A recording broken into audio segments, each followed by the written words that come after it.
I'm confident of taking more votes, and I think I have all the confidence in High Command. Believer in social justice and a family man is how the Twitter profile of Siddaramaiah describes him. The 75-year-old heavyweight was born into a Kuruba family in a small village of Mysore. From grazing cattle as a young boy in the village to the top echelons of state politics, Siddaramaiah has come a long way. With no formal school education to begin with, he later went on to study law at the prestigious Mysore University. Deep-rooted in the Janata Parivar, Siddaramaiah was known for his anti-Congress stance. But in a turn of events in 2006, he decided to join Congress when he was expelled for differences with his mentor and then JDS chief H.D. Devagowda. This decision played a pivotal role in his political career. More than a decade and a half later, he once again aspires to become the Chief Minister of Karnataka before he retires from electoral politics. All right, I'm wrapping up this bulletin for now, but stay tuned because it's the big news coming in from Karnataka. As Siddaramaiah gets to become the Chief Minister, DK Shivakumar will he accept it smoothly the Deputy CM position? That and more, the big breaking after a very short break. Stay tuned. Thank you for watching. Have a great day.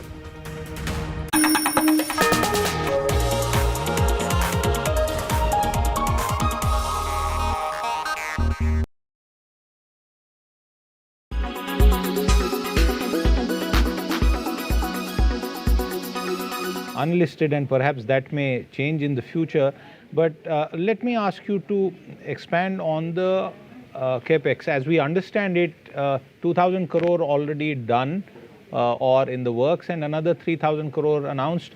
And there was a large deal with Tata Steel. So if you could just take us through all those plans. Sure, Siddharth. Thank you. So indeed, we've just signed a landmark deal for our company, INOX Products. It's a 1,300 crore deal for a 3,600 ton a day plant for Tata Steel. It's the expansion for the recently acquired Bhushan Steel. So they call it Tata Steel Meramandali. And that site is going through an expansion for which they need these industrial gases of oxygen, nitrogen, and argon. They've selected us to supply them on a long-term basis of 20 years. And for us, it's our single largest greenfield investment that we would be doing to date in a single site. It would also be, a single largest liquid manufacturing base in a single site across the country. We are currently present in about 54 operating locations in 17 states. So, we're extremely deeply penetrated. But this site will be a single largest site going forward as a single plant. Okay. And where else does the capex by 2025 pan out? So that we have about 10 different manufacturing sites, construction going on in parallel for 10 different sites. Some of them are for steel companies, some are on merchant plants, some are for solar PV fabs. It's a whole of glass companies.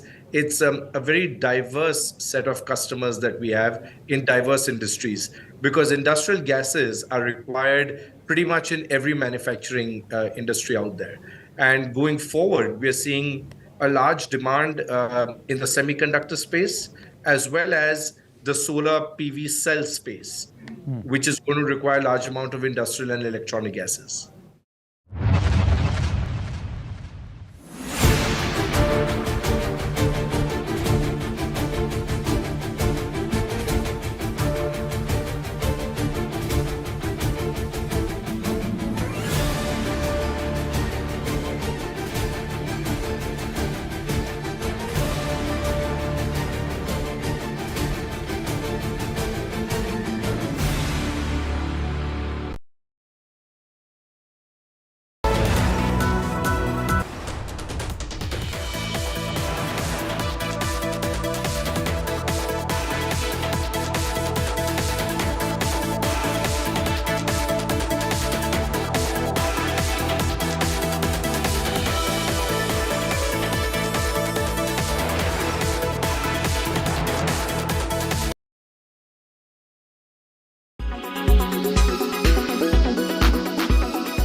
a cricket coaching centre exclusively for girls. This sports academy in Dharoki village near Patiala is fueling the dreams of girls who aspire to play in the Indian Premier League for women. Gulab Singh Shegil, a policeman, set up the coaching centre in his farmland. Shegil, who could not realise his dream of becoming a cricketer, is now training 18 girls for free at the centre. From shoes to cricket kit, he takes care of everything. When it started in 2019, the coaching centre was open to both girls and boys. जब दिसंबर start हुआ तो सर्दी बहुत थी, तो खेतों में है यहाँ फिर आपको ठंडी जो हवा थी ज़्यादा होती है, तो लड़के आना बंद हो गए. लड़कियाँ? हाँ, तो लड़कियों ने रेगुलर रखा. डेडिकेशन देख के उनकी हमको लगा ये ओनली लड़कियों को ही चाहिए. Shegil has hired a cricket coach to ensure his wards get proper training. यहाँ पे आया, यहाँ पे देखा मैंने, बच्चों का माहौल देखा, बच्चों में पोटेंशियल देखा, तो फिर मैंने सोचा मैं शाम को यहाँ पे जरूर आया करूँगा. तो जब भी मैं पीपीएस से फ्री होता था तो साथ के साथ यहाँ पे आ जाता था बच्चों के साथ. बच्चों के साथ मन लग जाता था, बच्चों को सीखने को मिलता था. The trainees are already making an impact. मैं अंडर 19 भी खेली हूँ और अंडर 15 स्टेट कैंप में भी सिलेक्ट हुआ और अब पटियाला में डिस्ट्रिक्ट में. सर हमें हर मैच मोहाली दिखाने जा रहे हैं, मैं दिखा रही हूँ तुम्हें कौन कौन सी स्टेज क्लियर करनी है, भी कैसे आगे जाना है तुम लोगों को. Shegil says he doesn't need monetary help. All he wants is cricketers to come and encourage these budding players. Bureau Report, India Today.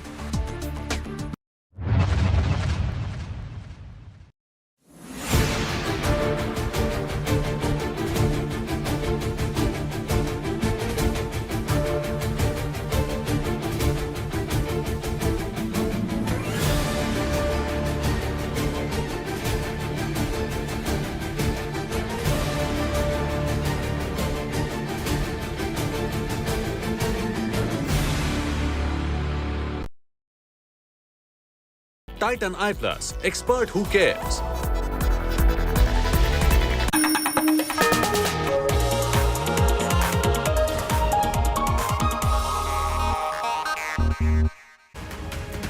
Good morning and welcome. Thank you for tuning in to The First Up. I'm Pooja Shali. Let's begin first with the headlines.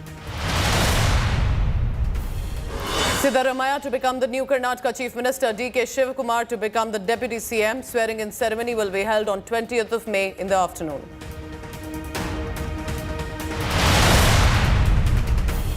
Sources say DK Shivakumar listed demands as the Deputy Chief Minister and wants to be the only Deputy CM in that position. Wants Siddaramaiah to vacate the chair in 2 years, demanding a 3-year term when he gets to be the Chief Minister.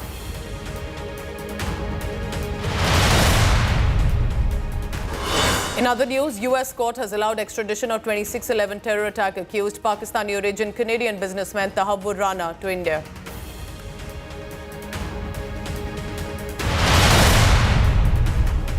Imran Khan decides to put forth social media statements predicting his arrest. Pakistan police gheraw Imran Khan's Lahore's residence.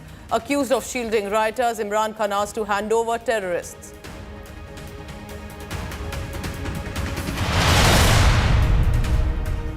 In sports news, Punjab Kings all but eliminated from the playoff race as they lose to Delhi Capitals by 15 runs. Riley Rousseau named the player of the match for his blistering 82 of 37 balls. Finally over with the Delhi Capitals.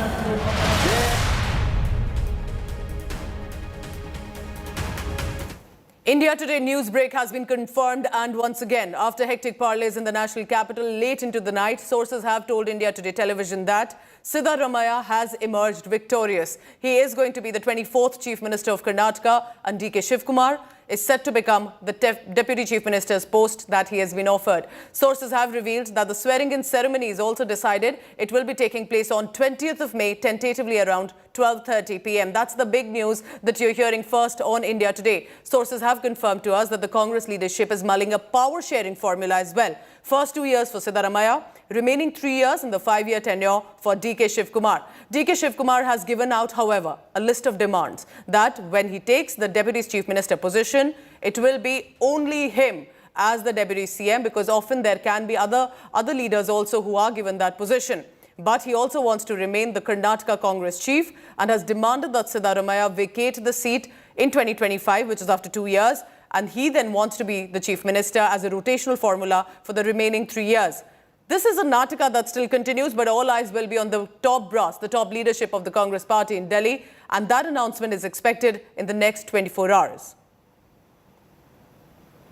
So remember, this is going to be a big news. This is going to end a lot of confusion and suspense with regard to Karnataka. Siddaramaiah set to become the chief minister again. He is one of the 3 chief ministers who've been able to run a full-term government. He's got that position and opportunity yet again. DK Shivakumar, whom many were mulling, was clearly very ambitious, wanted to be the CM this time, knew this opportunity he's waited for a very long time. However, he'll have to be content with the deputy chief minister's position. However, even then, he has ensured that he has put forth a demand that he will take the deputy chief minister's position, but will continue as the Karnataka Congress chief, continue as only the deputy chief minister, and will want to be the CM 2 years later.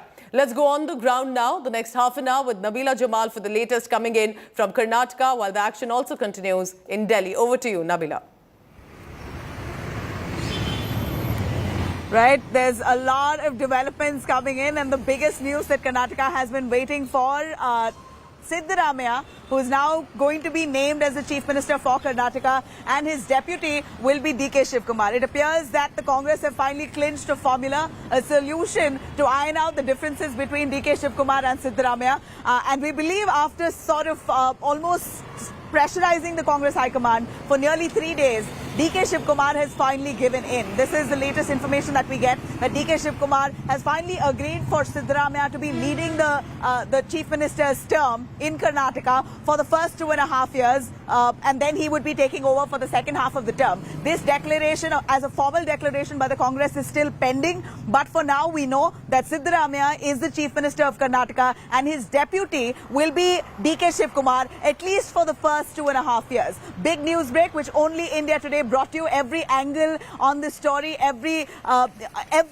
quite literally every detail that and context that we gave you to all this build up. The Congress was certainly in a dilemma, and that's what led to this delay in coming out with an actual decision and a declaration. The Congress was, of course, torn between the 2 regional satraps, DK Shivakumar as well as Siddaramaiah.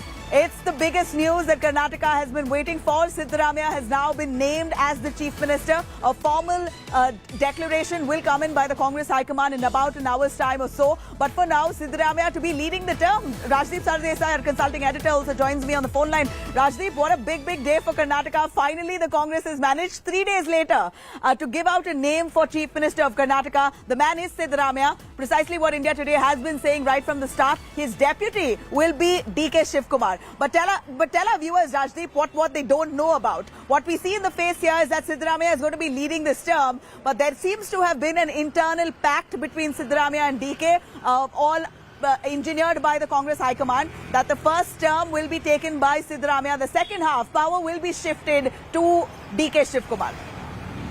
Well, this was a story, Nabila, while the world was sleeping, 1:45 a.m. in the morning. India Today and Ajtak were the first to break it. Others have since followed it. It was done at Mr. Kharge's house in a late-night meeting. Mr. Kharge personally worked this out, sat for 2 hours individually and then jointly with the leaders. And this was then decided upon. The rotational formula will not be announced at this stage, 2.5 years. That is likely to be possibly announced, has been agreed upon. Whether it will be publicly announced is uncertain. We don't know whether rotational chief minister will be publicly announced in an hour from now. The 2 leaders are expected to meet Mr. K.C. Venugopal, the General Secretary organization, over breakfast, after which the announcement will be made by Mr. Venugopal and Randeep Surjewala. But whether this announcement of a 2.5 years rotational chief minister will be publicly made as Mr. Shivakumar was desirous, or whether this will be kept for a later day is not certain. What is certain is that the 2 leaders have agreed to work together. Mr. DK Shivakumar will hold certain important portfolios in addition to being the Deputy Chief Minister. The finance portfolio is likely to be held by Mr. Siddaramaiah because He is keen to work out the budget and the guarantees which have been promised by the Congress that take a major role. Among the others who will be made ministers, and the list should be out by tomorrow evening. It's being worked upon. Include the likes of N.D. Patil, U.T. Kadir, Mr. Parmeshwara. All of these will be made senior ministers. There was talk of having more than one deputy chief minister. That has been ruled out, so that Mr. Shivakumar is clearly established, anointed as a successor. And number two, the key person really in this instance to have played a role behind the scenes was Mr. Kharge. The fact that he was from Karnataka, I think, played a huge role, that his personal assurances have eventually worked with the two sides. DK Shivakumar was bargaining hard till the very end. We'll wait and see whether that public announcement is made of a rotational chief minister. But beyond that, it's very clear that Siddaramaiah remains the face of the Congress going ahead into the 2024 Lok Sabha elections, which is a priority, we are told, for the Congress party. But either way, it's taken 4 days. And while we've had running ball-by-ball commentary, at the end of the day, the Congress could well claim that within a week, exactly a week after that victory, they will have a swearing in 12:30 in Bengaluru at the stadium.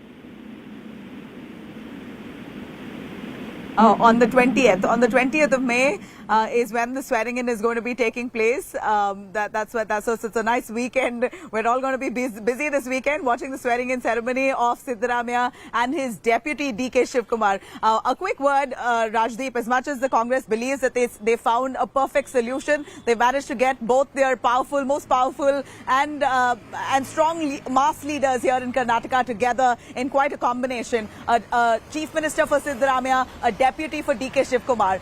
This means that there is a representation of the Kuruba community and representation of the Vokkaliga community. Let's not forget, the Lingayats this time, for the first time, have come en masse in favor of the Congress. Out of the 42 seats that the Lingayats held in Karnataka, at least 36 of them have won from the Congress party. So Lingayats have pledged their support for the Congress. Dalits, 35 Dalit MLAs in Karnataka who've traditionally voted for the Congress.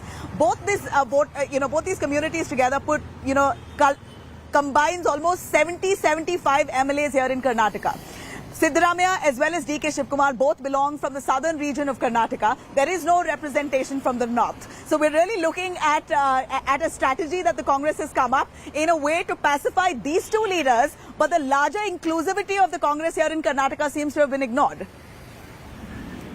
You see, I think, Nabila, you will find when the cabinet is announced, we are told all the main leaders from the north who won the big things like M.B. Patil and others who have won from northern Karnataka will also, Lakshmi Hebalkar, all of them will get representation. You can only have so many in the cabinet, you can only have so many DCMs is what one senior leader told me.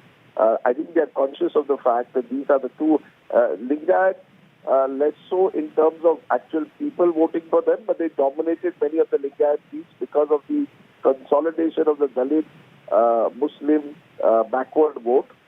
There will be therefore a representation to them, and we are told that if in the second term, as is being speculated at the moment, Mr. Shivakumar takes over, then he's likely to have more than one DCM who will be representing these communities. At the end of the day, what the Congress believes is that they want to present some kind of unity. That's more important. And this Saturday or Sunday, when the first cabinet meets, they will announce that they are going ahead with the implementation of the guarantee scheme. I think that is critical for the Congress High Command. We are also told that Rahul Gandhi also spoke to both sides late last evening, after which Mr. Kharge sat with them. And those were the two meetings, Rahul Gandhi and Mr. Kharge, which made a huge difference. But I think the role of Mr. Kharge in particular, Nabila, should not be underestimated. And while we speak about greater representation in terms of CM, TCM to southern Karnataka, remember where Mr. Kharge comes from, Hyderabad, Karnataka. And the Hyderabad, Karnataka region is where the Congress did very well. And Mr. Kharge's son will be a member, we are told, in the cabinet. But more importantly, Mr. Kharge himself will be pitched in the lead up to 2024 as a son of the soil from Karnataka, who is now a national leader of a national party.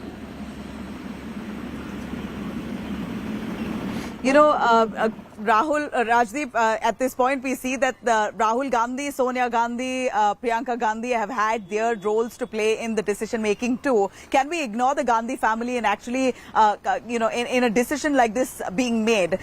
We hear that Sonia Gandhi has been batting for DK Shivakumar relentlessly because there was a word that she had given to him, and he is the blue-eyed boy of the Gandhis, especially for Sonia Gandhi. DK Shivakumar is a can-do man. He takes up a task and he delivers it, and that's what he's done here. On the contrary, Rahul Gandhi is a very close person. I wouldn't say favorite, but Siddaramaiah has been Rahul Gandhi's choice right from the start. At least the fact that Rahul Gandhi came down for Siddaramaiah's 75th birthday here in Karnataka, and the crowds that we saw there, that itself signaled that Rahul Gandhi was almost positioning Siddaramaiah as the Chief Minister for Karnataka. So this kind of split within the Gandhi family itself has led to a decision on the same lines. Half for Siddaramaiah, half for DK. Well, yes, one can broadly say that both the different, what you have very interestingly now is a high command that doesn't only speak in one voice. There are different inputs from what we gather in the Congress party now. But I think it is significant in the end that the final meetings were held at Mr. Kharge's house. So while the Gandhis would certainly have evinced their preferences, and the fact that Rahul Gandhi has pushed for Mr. Siddaramaiah did make a huge difference. Truth be told, I think it was mainly the role that was played by Mr. Kharge in sorting this out. So while Sonia Gandhi, we are told, and Rahul Gandhi had their input, certainly eventually the Congress party does turn to this family as a last resort. The fact that Mr. Kharge comes from Karnataka, I think weighed differently. Had this been some other state, it might not have.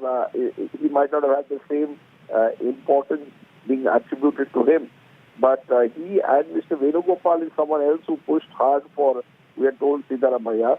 And Randeep Singh Surjewala was playing more of a neutral observer here since he had worked closely with both sides. And he's the one who reportedly also told DK Shivakumar, I assure you that in this 5-year tenure, you too will be made Chief Minister. The problem was that Mr. DK Shivakumar wanted the first shot. That's where the matter was stuck for the last 24 hours. But eventually, once he relented, possibly because there's a public assurance, and we'll know whether that's actually going to come in the next 45 minutes, whether there's a public assurance or this is some privacy agreed upon. Either way, it was, I think, in the last stretch, only at about midnight. He had told 12:45 in the night, by even later actually, 1:15 in the night, when my phone died, I was told by someone close to Mr. Kharge, deal is done. Right, Rajdeep, do stay with us. I know you'll be in a hurry to get away, but do not go anywhere. This is the big news that India Today has presented to our viewers first. In fact, India has been watching only India Today. We've been giving you the most precise updates, and every news break of ours has been validated. And this is exactly what's panned out. Siddaramaiah is the Chief Minister of Karnataka. The deputy will be DK Shivakumar. Their swearing in will be taking place on the 20th of May.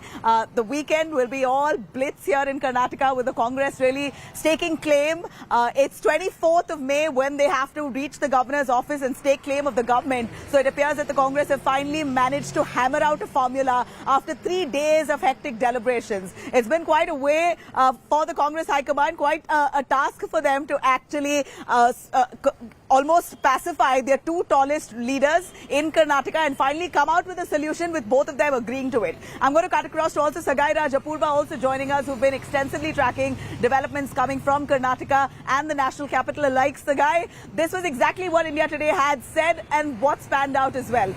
The question was who would go first? Was it Siddaramaiah or was it DK Shivakumar? And it appears that DK has finally agreed to take up the second half of the term, even though the Congress hasn't admitted it, that this is a sharing pact. Rajdeep also suggests to us that this is likely the deal, that Siddaramaiah will take on for the first 2 years. The last 3 years will be DK Shivakumar. In the meanwhile, the first 2 years, DK will also act as the Deputy Chief Minister as well as the KPCC President. Tell us a little more on the Congress's formal announcement. When is that likely to happen?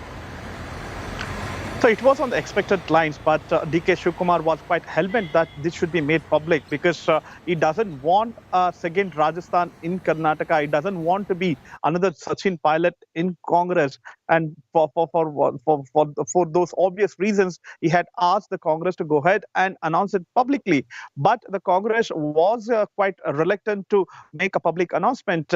Imagine if a chief minister is there for 2.5 years, then the bureaucrat as well as his subordinates, his ministers within his cabinet will not try to work with him probably after 2 years, after 1.5 years. So they believe that it will be DK Shivakumar in the days to come. Probably they have to be in good terms with him, and the chief minister will lose his importance. And that is one of the reasons that why Congress was reluctant, so that the administration within Karnataka government should not hamper because of the change in the leadership within the government. But DK Shivakumar was hellbent, and he had also asked for the first shot, as Rajdeep has mentioned, that he should be given the first term. Even the Congress did not agree because Siddaramaiah is the tallest leader and he's also a former chief minister. If you give the first term to DK Shivakumar, how you are going to accommodate the Siddaramaiah was a big question.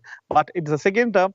Siddaramaiah was fine with this because he has already announced that this will be his last election. He'll probably retire from the electoral politics, but he will be in the active politics backing the Congress party. So now the modalities have been worked out. Now they have come out with a solution that they'll be giving chief minister to Siddaramaiah and the deputy to DK Shivakumar. Right. Wow, the only piece of information that Karnataka was waiting for. I've been getting loads of requests on my social media platforms asking who's the next CM, who's the next Deputy Chief Minister, is it Siddaramaiah, is it DK Shivakumar? Clearly the two popular choices have been accommodated. Siddaramaiah is now the Chief Minister of Karnataka, while the man who will be his deputy is the man who strategized this victory for the Congress here, DK Shivakumar. And we also hear that this is a sharing pact. It's just that the Congress does not want to formally announce it for the only reason because then there is no sanctity and respect for that Chief Minister's chair. Apurva, you've been extensively tracking Karnataka's developments here. What was that one takeaway for you through these election months of your coverage? Siddaramaiah or DK Shivakumar? Who really was the favourite here in your as part of your coverage that you saw? Well, Nabila, ultimately it all boils down to, who was that magnanimous leader in between, the Congress's efforts to regain its term here in Karnataka. And as far as we've seen the man and the brains behind DK Shivakumar, the kind of strategies he's taken up for the Congress. Remember, Congress coming back to power here in Karnataka has been a major boost for them, not only here in the state of Karnataka, but also in the national level as well, in across the center. It sent a strong message there for the Congress, telling that they still have waves that they are looking forward to make. Remember, both DK and Siddaramaiah, both of them have been stalwart leaders here time and again. DK, Siddaramaiah has already been the chief minister. We've seen the kind of the decisions that he's taken for the benefit for the people here in Karnataka. At the same time, the Congress there had put out a strong message to other parties here, national parties and otherwise as well, stating that yes, they still have some more waves to make, and importantly so because just right around the corner we're seeing the 2024 important elections that will be coming around, and this stance and this massive win for the Congress definitely does turn some heads around for in and across other parties as well, because now they're going to be taking a double shot and be taking possibly a double take at the Congress and seeing what kind of strategies that they will come up with. Because in Karnataka, do you think Telangana's BRS will finally warm up to the Congress? It's unlikely that the BRS and the Congress might form an alliance, but sure, as far as BRS is concerned, it's also looking at going into the national forte as well. So I'm hoping, that both these parties, precisely why I'm if there's asking, going to be a likely alliance, BRS is that's sort of very doubtful. anchoring the third front. Doubtful. Yeah, the BRS is really trying to come Well, that's together right, with the because third BRS, front, and they too want a Congress-mukt third front. But with this victory here for the Congress, do you think that they'll, if they really want to be successful as a united opposition, a Congress-inclusive opposition would be more of a likelihood, or has better prospects of winning?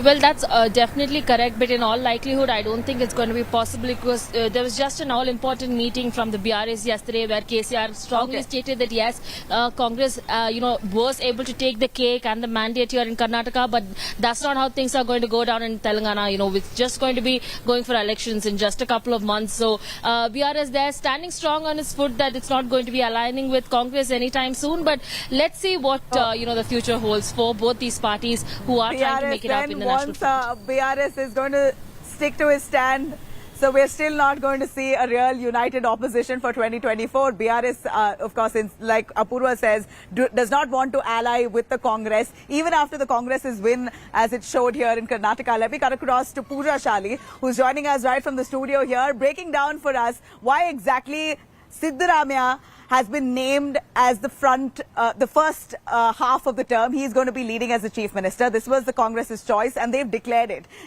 We're just waiting for a formal confirmation to come in from the Congress High Command. But this is news that we're tracking right now. Siddaramaiah, the chief minister of Karnataka, DK Shivakumar, the deputy. Take us through, Pooja, from the studio. Break it down for us. Why Siddaramaiah? Why does he get priority and preference first?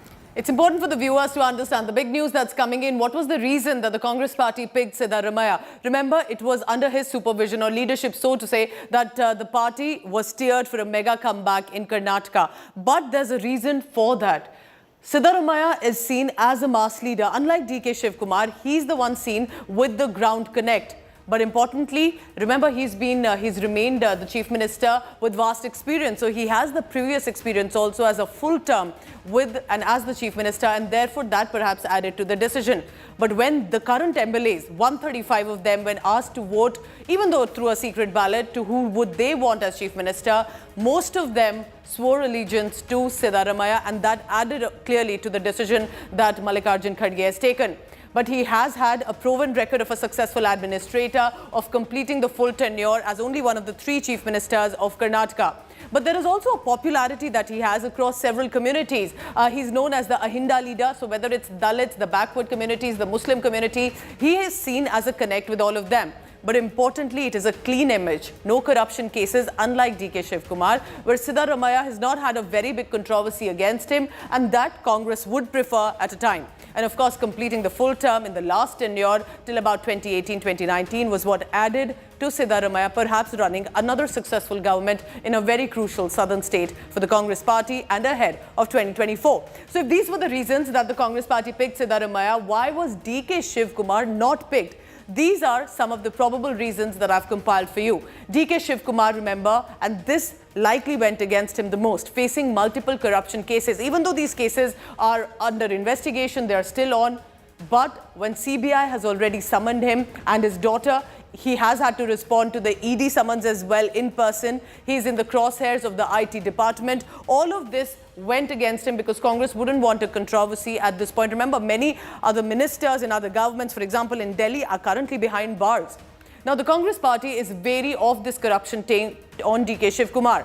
But unlike Siddaramaiah, while he may be resourceful, he's brought in a lot of energy, he has kept the party together, he does not have a mass connect.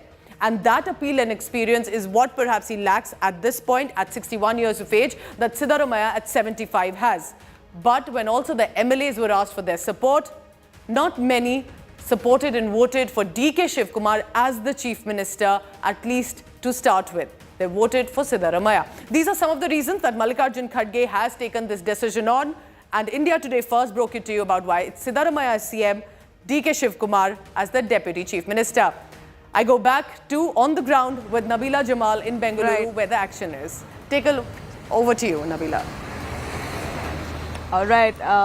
Pooja, we know the attributes of Siddaramaiah and DK Shivakumar. Clearly, Siddaramaiah, a real winner when it comes to the Congress picking him as the Chief Minister for Karnataka because of the kind of mass appeal he has and the spotless image that he's really held on through his political career. He's still an outsider for the Congress, but yet, despite coming into the party in 2008, Siddaramaiah really rose up the ranks and managed to present, all through his tenure, political tenure, he's presented 13 budgets. He's fantastic with the finance ministry. He's held the finance portfolio in the past and rolled out some really pro-people scheme, and he's an advocate. He's a man who knows it all.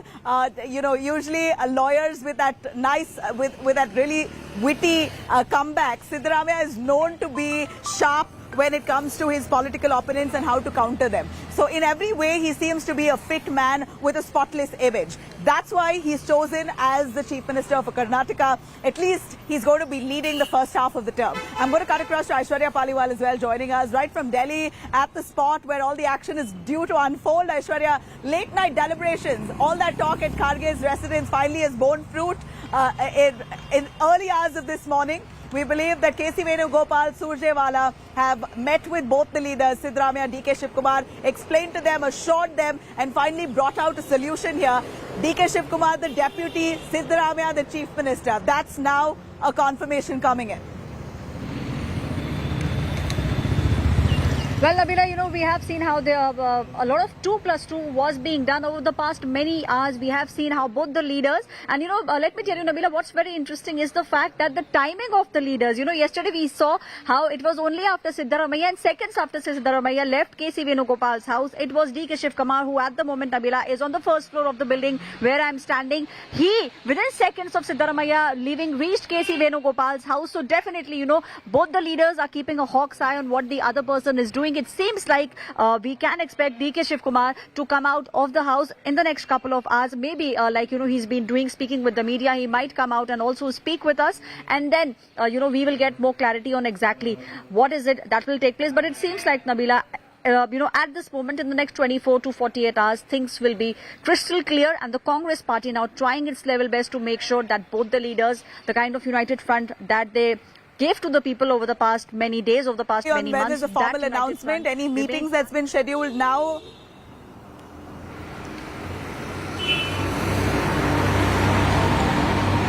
We are expecting Nabila DK Shivakumar to step out and then speak with us. We are expecting him to come out. Yeah, Nabila. All right. Now, I was wanting to understand if we have a formal confirmation from the Congress High Command on when are they formally going to announce this, and is there a meeting with the AICC chief, the President, Mallikarjun Kharge? Anything on the cards that we know as of this minute? No. All right. Thank you, Aishwarya, for joining us. Well, Siddaramaiah is the man. As we know now, the confirmation coming in that Siddaramaiah has been declared as the Chief Minister for Karnataka. His deputy is DK Shivakumar. Now, we know that Siddaramaiah has been really waiting for this for the second time. He's the only second Chief Minister in the political history of Karnataka to have completed a full 5-year term. He must be given credit for his administration. He's now all set to clinch the throne for the second time. It's only the rise of Siddaramaiah that we've seen here. Despite coming in from the JDS to the Congress's fold, Siddaramaiah really managed to build that clout even within the Congress party with nearly 90 MLAs backing him for CM. Let me cut across to this profile of who really Siddaramaiah was, who he is today, our new Chief Minister for Karnataka. Close to 145 kilometers from Bengaluru at Varuna, celebrations have turned into anticipation. When this constituency was carved out after delimitation in 2008, Siddaramaiah contested from here twice, and people chose him each time. In 2018, he vacated the seat for his son Yatindra and contested from his original seat of Chamundeshwari. He lost it. In 2023, for his last electoral battle, he came back to Varuna and won it with a margin of 46,000, defeating his BJP rival V. Somanna. On 13th May, there was a celebration all around.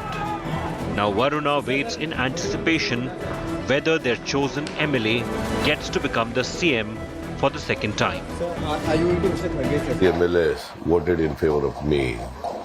That is what I felt while assessing the situation yesterday. And most of the MLAs, they wanted me to be the Chief Minister of Karnataka.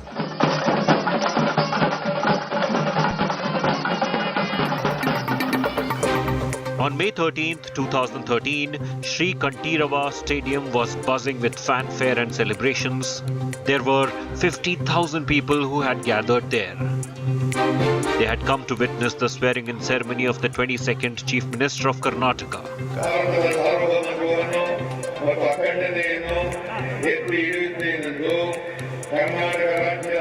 The one who would lead the state after the Congress swept to power with a comfortable majority.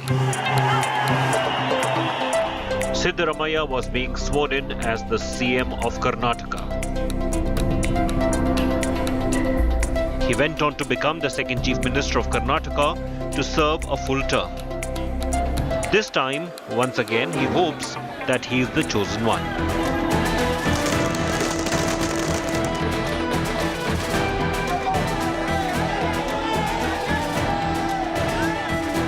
I am confident. I am confident of winning.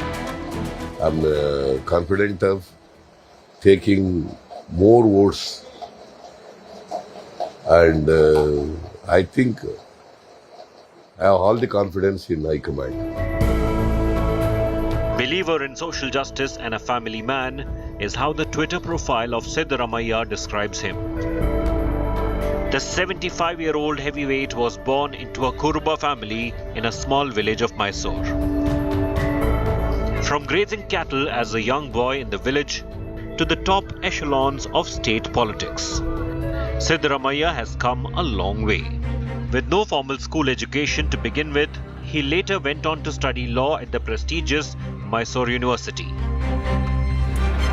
Deep-rooted in the Janata Parivar, Siddaramaiah was known for his anti-Congress stance.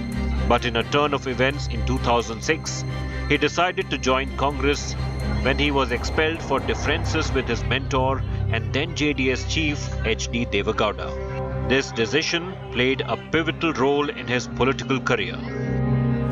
More than a decade and a half later, he once again aspires to become the Chief Minister of Karnataka before he retires from electoral politics.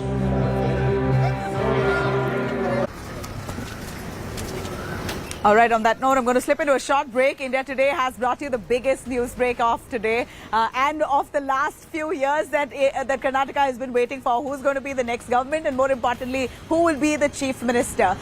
Congress has chosen Siddaramaiah as the Chief Minister for Karnataka.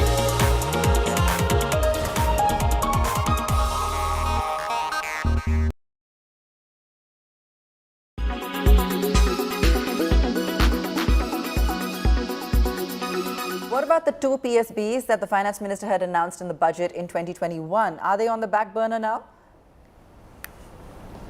Yes, not very hopeful of the fact if government, that is Ministry of Finance along with Niti Aayog will get back to the list that they had jotted down, in fact, which also includes the mega 2 privatization of public sector banks, which was also announced by Finance Minister Nirmala Siddaramaiah in 2021 during the Union budget, followed by Niti Aayog then drafting a plan of action that would go to DPAM, but it looks unlikely because top sources in Ministry of Finance have told us that government is not looking to take up bank privatization or privatization of new CPSCs, which is the central public sector entities, until general elections, that is in May 2024.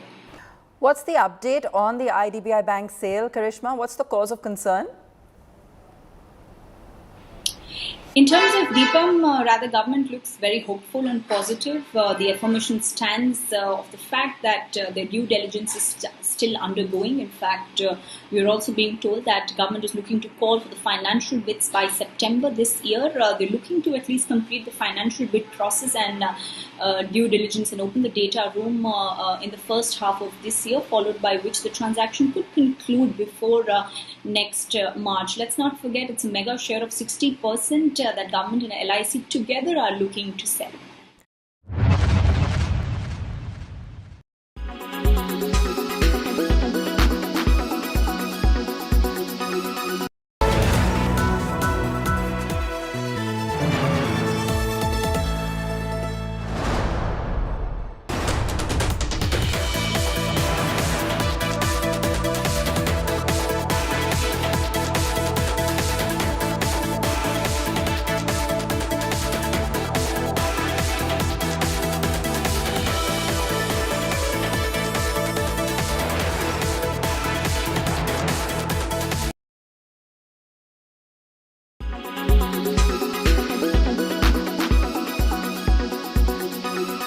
Most important would be to go and consult a dermatologist, because this is not something you can treat on your own. However, what is the basic step and why does it happen? So heat rash happens because of the trapping of the sweat gland or sweat duct, and there is sweat under the skin. So you see it can be of varied types. It can be red color, or it can be crystal-like, or it can be pustular. So these are the various types of heat rash which can be seen depending upon the level of the sweat duct which is involved. So most important steps which we can do during summers is to wear loose clothing. Don't wear very tight clothing, because that can cause friction as well as it can lead to mechanical damage because of rubbing, and so the skin barrier could be disrupted. So make sure that your barrier is intact, and you can use moisturizer which will act like a lubricating agent, so it will protect your skin. You have to use something to negate the effects of your direct exposure to sun, like hat you can use goggles so that eye irritation will not happen. You can cover your arms and your body parts with a soft cotton clothes so that you will not get sunburns. One of the symptoms of dehydration is lightheadedness and mild headache. Of course, be very clear in your head that this is not the basic sign of dehydration. So there are a lot of headaches which happen in summers, especially those who are prone to migraine. Summers and extreme heat precipitates the headache, and therefore dehydration of course can give you lightheadedness and some headache, but other causes of headache must also be considered.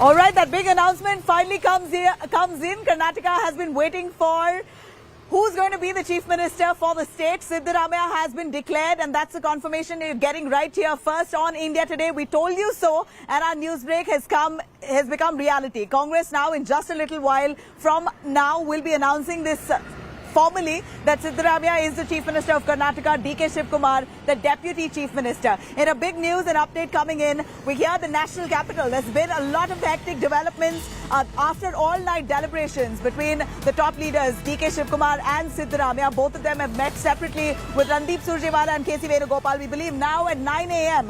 Siddaramaiah is all set to meet with Congress leader KC Venugopal yet again. 9 to 9:30 is the time given.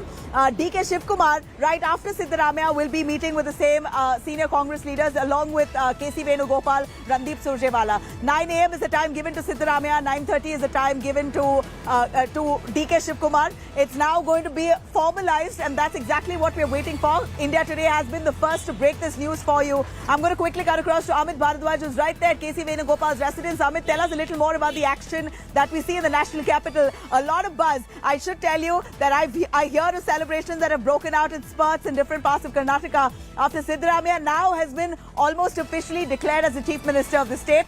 Tell us more about the meeting that's going to be taking place at 9 a.m. at KC Venugopal's residence. We believe both the leaders have been called in separately. Right, Nabila, it has been a hectic day yesterday for the Congress's Karnataka top leaders as well as the AICC High Command. And it seems like that nothing is going to change today as well. Early in the morning, what we are expecting is that right now I'm standing right outside KC Venugopal's residence, 51 Lodi Estate, is where the entire action is supposed to shift in a few moments from now. What we are hoping is that Mr. Siddaramaiah will reach here around 9 a.m. So that's the time given to Mr. Siddaramaiah, and KC Venugopal as well as Siddaramaiah will have breakfast together. Remember last night as well, in a hectic conversation late in the evening, first you saw the top leaders reaching Randeep Surjewala's residence, and after that this particular house had become the hub of conversation, possibly compromises and some sort of arrangement between brokered between Siddaramaiah and DK Shivakumar. Now what we are expecting is that Siddaramaiah will reach here around 9 a.m. for breakfast with KC Venugopal. He's supposed to stay here between 9 a.m. to 9:30 a.m. and after that DK Shivakumar, the second contender for the Chief Minister's post, will reach here. So the Congress High Command is making sure that none of the contenders feel that they were not given enough audience, they were not heard properly. So time and again what we are seeing is that either it be Rahul Gandhi, the former Congress president, or the present Congress president Mallikarjun Kharge, or Mr. Randeep Surjewala, or be it KC Venugopal, all these leaders are giving appropriate time to Siddaramaiah as well as DK Shivakumar, and they are hearing every grievance or arguments and contentions these two leaders have. But as you are confirming, Nabila, there's a likelihood that Siddaramaiah could be announced as the Chief Minister. But we must say that the suspense is not over until it's over, because even yesterday we had seen as to how in a twist of events, turn of events, DK Shivakumar had swung into action. Absolutely, Amit. The Congress High Command, Randeep Surjewala himself came out and said 48 to 72 hours. Wait for another 48 to 72 hours. That was precisely the statement that Randeep Surjewala, who is the Karnataka Congress in charge nationally, came out and addressed the media saying, do not fall for speculation. In fact, India Today had already very clearly signalled that it was Siddaramaiah who will be named as the Chief Minister of Karnataka. And that's precisely what's going to be happening now. We've nearly got a confirmation that Siddaramaiah is the man. Deputy Chief Minister will be DK Shivakumar. So the Congress really treading on, very balanced when it comes to speaking to the media and walking on a tightrope when it comes to declaring what exactly has happened in their internal meetings. Because what we know as inside information is that yes, Siddaramaiah is going to be the Chief Minister of Karnataka, but 2 years later, he will be handing over the mantle to DK Shivakumar. DK Shivakumar will be holding the second half of the term, and this is an internal pact which we believe that both leaders have come to a consensus on, but it's just that the Congress is not revealing because they do not want to trivialize the Chief Minister's chair. So at this point, we believe that both the leaders are going to be meeting with the High Command. Any likelihood of a joint press conference? We really want to know if we are going to see Siddaramaiah and DK Shivakumar together, because at least Karnataka, even if despite all the camps we see here, ultimately want good governance with a stable government. Seeing both the leaders together will keep all the Congress voters here slightly reassured.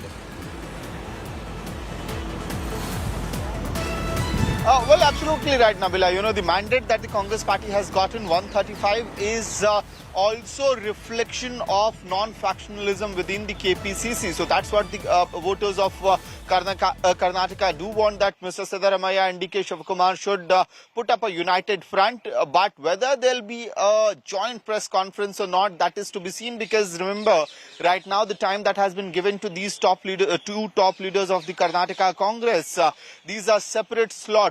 So we'll have to first wait and watch whether Mr. Siddaramaiah stays back after 9:30 when DK Shivakumar comes here, and whether there's even a joint visual. But be sure, whenever there is an official announcement by the Congress party. You would remember the photo ops that we have seen in the past as well. Ashok Gehlot, Sachin Pilot together, Kamal Nath, Jyotiraditya Scindia together, and Bhupesh Baghel and T.S. Singh Dev together. So visuals of that sort would certainly come out when the official announcement happens. But definitely neither the AICC nor the Karnataka Congress would want the fate that had unfolded in these three states, or at least in Madhya Pradesh and in Karnataka. And one more thing, Nabila, as you were pointing out, the formula, what we heard, the information we had gained from the DK camp at least was that they have been offered, they were offered 2+3 rotational formula, where for the first 2 years, Mr. Siddaramaiah will hold all right. Stay with us, Amit. Stay with us. A big news coming in. Big news coming in. Here is a formal, almost a formal announcement in India today. Again, the first one to take this. It appears that the Congress is finally willing to make this open and declare it. But we will wait for a formal press conference. It appears that our news break on a power-sharing pact between Siddaramaiah and DK Shivakumar has now been formalized. That declaration has nearly come in. This is exactly what we've been saying right from day one. Siddaramaiah and DK Shivakumar are going to be sharing the term 2.5 years. The first one leading the pact will be Siddaramaiah. Up until 2024, it will be Siddaramaiah who will be taking the party to the Lok Sabha elections under KPCC presidency DK Shivakumar. And then the next 2025 is when DK Shivakumar will take over for the next 2.5 years. Big news coming in. This is the big news break that India Today has been tracking and finally has been formalized. Aishwarya, who's right now outside DK Suresh's residence. Aishwarya, a near formal announcement that's already come in. DK Shivakumar and Siddaramaiah, both of them going to be sharing the term 2.5 years. A very big development coming in. DK Suresh, his brother, DK Shivakumar's brother, you're at his residence. Any activity that we can see there, any kind of celebrations? It appears that Suresh was really one of the most vociferous voice in favor of his brother becoming the Chief Minister of Karnataka. Where is DK Shivakumar right now? Well, Nabila, DK Shivakumar at the moment is inside the house. This is where, he's been staying. The first floor of the building is where he is at the moment. We understand in the next couple of minutes, in about 20 to 25 minutes, he will be stepping out. It looks like there is a possibility. He's been speaking with the media, Nabila, a lot, and we are hoping he will speak with India Today once again. But the news that you are getting, Nabila, is big news, because that was the formula that was being worked out. Half term goes to one person and the other half goes to the other person, because DK Shivakumar really dug in his heels and he said that he wants nothing short of the chair of the Chief Minister, and that's what DK has now. It seems like it seems like that is what he will be getting. The cars are already here, Nabila. Let me show you. There are two vehicles. In one of the vehicles, DK Shivakumar will be moving out, because the time that has been given to him, we are seeing how it is very, how both the leaders are making sure that they don't sit on the same table, at least for now, and that is the reality. We will see once Siddaramaiah moves out. That's the time when DK Shivakumar will be moving inside and meeting the Congress party leaders, and that's what we are hearing at the moment. 9:30, Nabila, is the time that has been given to DK Shivakumar. This is the house and these are the vehicles. All of them are ready. Right. Leaving in just a couple of minutes, Nabila. All right, DK Suresh, you're right at DK Suresh's residence. Can you show us a little more on the actual site of where DK Shivakumar right now is?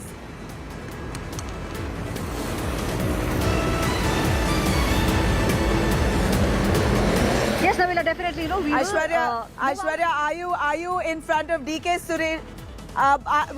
Hold on for a moment. Are you in front of Kaveri Apartments? Are you at DK Suresh's house right now?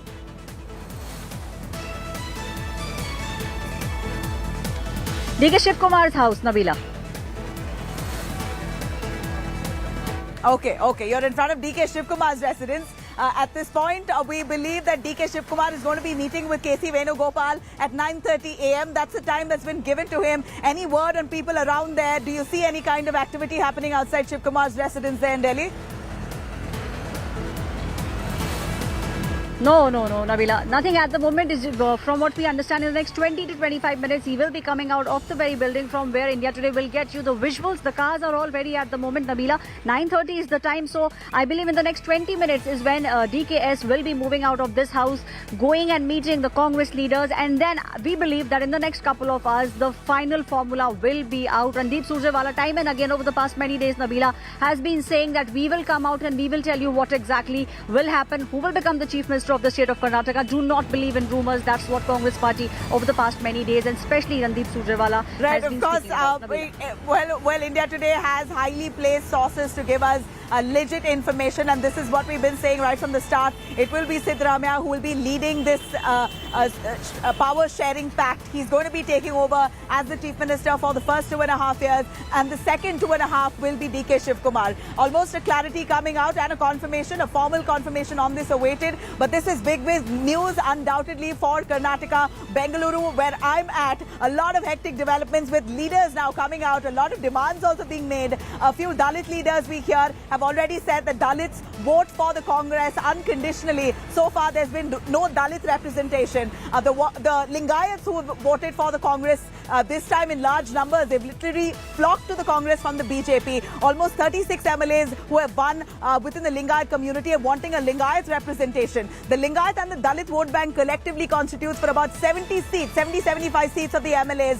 So they were really hoping for some kind of representation in the form of the CM or a deputy CM. Neither of that has been honored to the Dalits or the Lingayats. A Wakaliga deputy chief minister for now, a Kuruba chief minister for now. Siddaramaiah to be leading the pact 2.5 years as the chief minister of Karnataka. Until then, DK Shivakumar will be his deputy, and then change of guard, DK Shivakumar will be taking over for the next term as the chief minister. He will continue initially for the first 2.5 years as the KPCC president. It seems like the Congress is finally hammered out of formula. India Today has been the first. Remember, India Today has been the first to bring you this news break. Do stay tuned. We're slipping into a short commercial break. We'll be right back with a lot more on this on ground.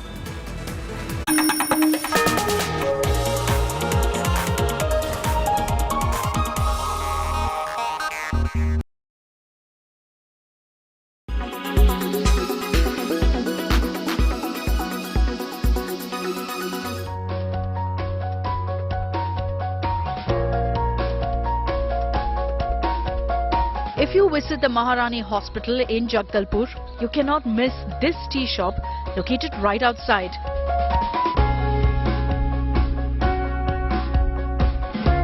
Plastered with social messages, the shop funds medicine worth 1,500 rupees every month for the needy.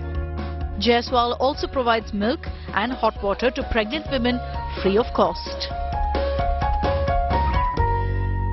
सन 2016 से मैं कोई doctor के माध्यम से मैं जो गरीब असहाय और बेसहारा जिनका कोई नहीं है उनके लिए मैं दवा निःशुल्क देने का प्रयास किया और मैं शुरू से देता चला आ रहा हूँ और जिससे बहुत से जो गरीब गांव से आते हैं जिनका कोई नहीं है जैसे बहुत लाचार बेबस है उनके पास पैसे नहीं है गर्म पानी के लिए नहीं है दूध के लिए नहीं है तो मैं उनका ये सब भी योगदान करता हूँ. Ashok Jaiswal was given the nickname Doctor by his grandmother, and his good deeds have done full justice to his popular nickname Dr. Chaiwala. मेरा नाम डॉक्टर मेरे नानी के द्वारा रखा गया था. ये तो यहाँ पे आकर कुछ लोगों ने बोला कि आप अस्पताल के नाम यहाँ पे है इसलिए आपका नाम डॉक्टर रखा गया. ऐसा कुछ नहीं है. मेरा नाम मेरे नानी के द्वारा रखा गया था शुरू से ही. His customers come from across the city as they know they're drinking tea for a cause. गरीबों की मदद करते हैं, जरूरतमंद लोगों को दवाई भी ये दिलाते हैं, बिना कॉस्ट के दवाई दिलवाते हैं. शुरू से ही इनको हम लोग सब डॉक्टर साहब ही बुला के पुकारते हैं, इसीलिए वो फेमस हो गए डॉक्टर साहब के नाम से. The question on everyone's mind: how does Dr. Chaiwala afford to do charity? अगर इंसान चाहे करे हेल्प करने की तो कर सकता है. अगर आप महीने में 40,000 कमा रहे हो तो आप 5,000 भी दे सकते हो. बस इच्छा होनी चाहिए. Bureau Report, India Today.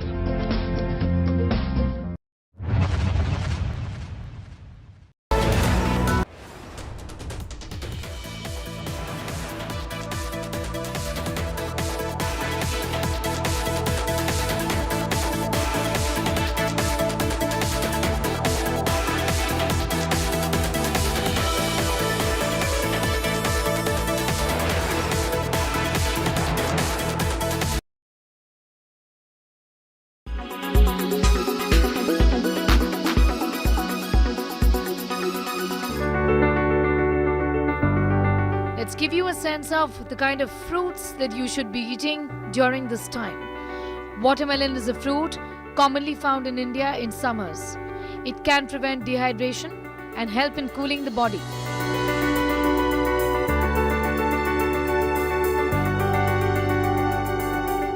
Cucumbers contain a high amount of water. High in fiber, it can help relieve constipation. It's a fantastic summer companion.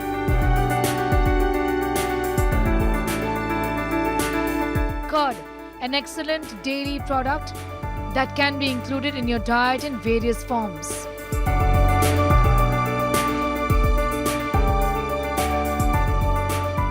Citrus fruits, rich in vitamin C and help in hydration. They act as a cooling agent. They include oranges, lemons, limes, grapefruit, and other citrus fruits. Coconut water. Indian summers are synonymous with our regular nariyal pani. It hydrates your body, balances the temperature, generates electrolytes, and helps in cooling. Buttermilk contains probiotics, vitamins and minerals that helps your body cool in hot temperatures. Lemon juice rich in vitamin C can help lower body temperature. It moisturizes and oxygenates the body, helps in improving the energy levels.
Sorry.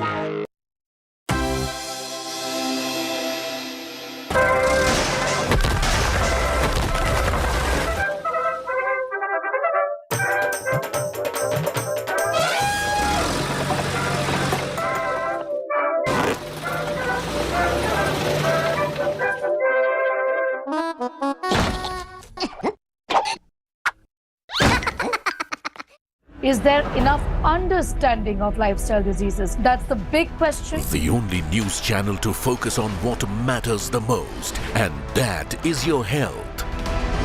India's news TV industry's only health show. India Today's relentless effort to bring to you the best reports and the best medical and wellness experts on health, lifestyle, wellness and more. Watch Health 360 with Sneha Mordani at these times, only on India Today. Powered by Voltas Pure Air 6-stage adjustable AC. Co-powered by The world comes together at Sharda University. Samsung bespoke side-by-side refrigerator. Airtel 5G Plus.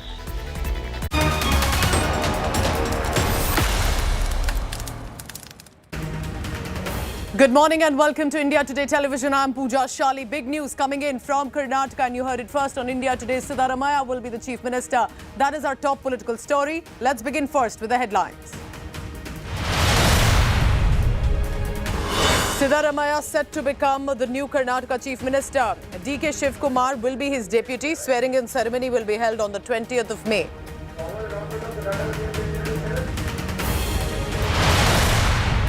Sources say that DK Shivakumar also listed a demands that he will then accept the Deputy CM position. The demands are, wants to be the only Deputy Chief Minister. They have also agreed on a 2.5-year formula, but the public pledge on split CM.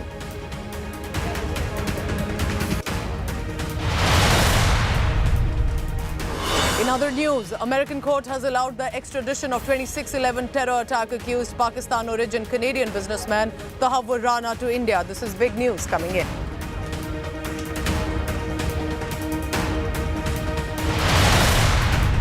In Pakistan, Imran Khan takes to social media to predict his arrest. Pakistan police gherowed Imran Khan's Lahore residence.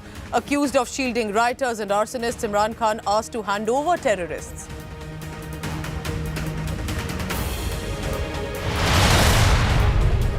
In sports news, Punjab Kings all but eliminated from playoff race as they lose to Delhi Capitals by 15 runs. Riley Rousseau named player of the match for his blistering 82 of 37 goals. Combination of good and bad, but gave us a magnificent spectacle here in Dharamshala. Is finally over with the Delhi Capitals. They're not quite there, not quite there, not quite winning eventually by...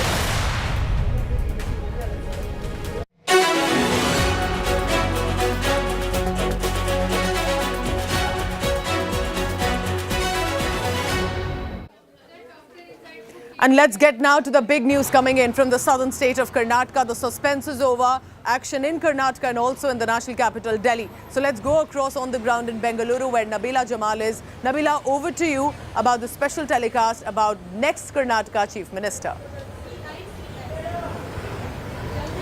You know, Pooja, it's such a big day here for me, Kannadigas, as our state has a new chief minister. Whoever it was, we just wanted a declaration, and it appears that that's finally come in. The Congress party is going to be formalizing this announcement. Siddaramaiah is going to be leading the chief ministerial's chair for the first 2.5 years. The second 2.5 years, DK Shivakumar. It's a big announcement here. In the first 2.5 years that Siddaramaiah is going to be CM, DK will be deputy chief minister, will also be holding the post of the KPCC president, and then the second term, there will be change of guard. DK will be taking over as the Chief Minister of Karnataka. Let me tell you, there's only one CM, one Deputy Chief Minister. Big news that we hear here is that the Karnataka CM name will be formalized and announced at 7 p.m. this evening. This is the big information that we get here, that the Congress High Command is going to be holding a CLP. In fact, locally there will be a CLP meeting. Nationally, the Congress High Command as well has signaled that 7 p.m. this evening, Siddaramaiah will be named as the new Chief Minister of Karnataka. DK Shivakumar will be named as the Deputy Chief Minister of Karnataka. Swearing-in ceremony to take place at 12:30 p.m. on Saturday, on May 20th. Rahul Gautam bringing us this exclusive news break here. First on India Today, Rahul, we've always said Siddaramaiah CM, DK Shivakumar and a rotational CM also a large likelihood. And that's exactly the scenario that's played out. We believe that 7 p.m. today is when the Congress will officially announce this formula that they have now concluded with.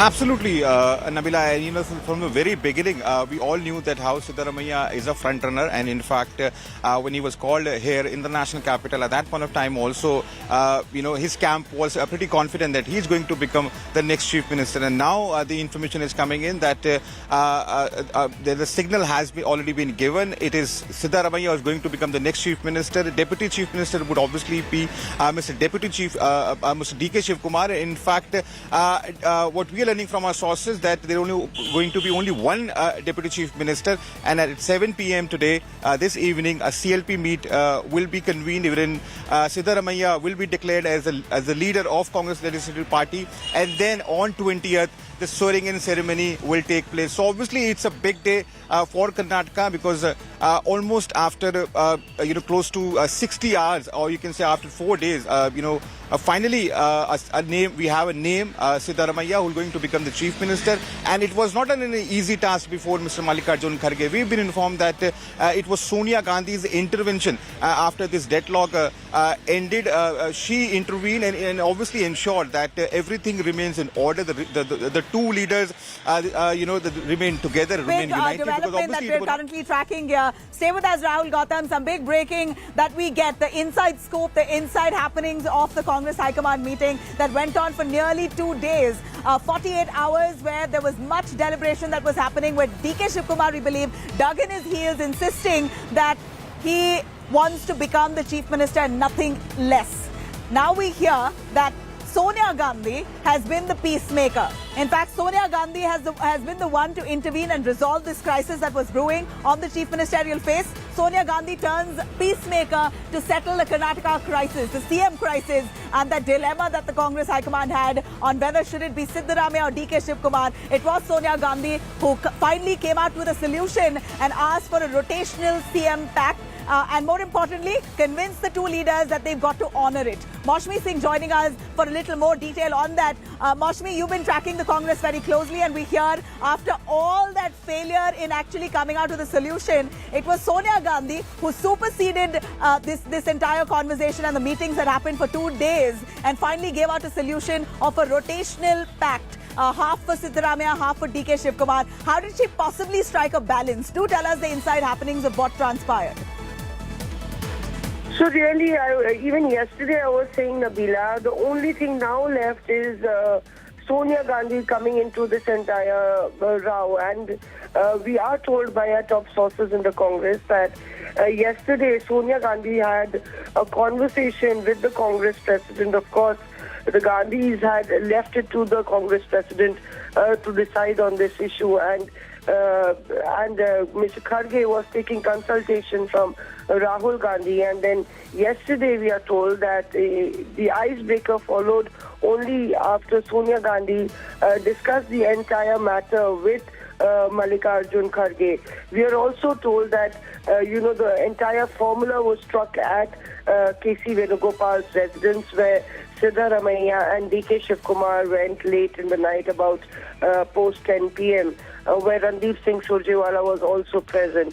And also the fact that DK Shivakumar, like a loyal member of the party, a foot soldier, agreed upon the entire formula, because he was reiterating this fact that he has been the PCC president.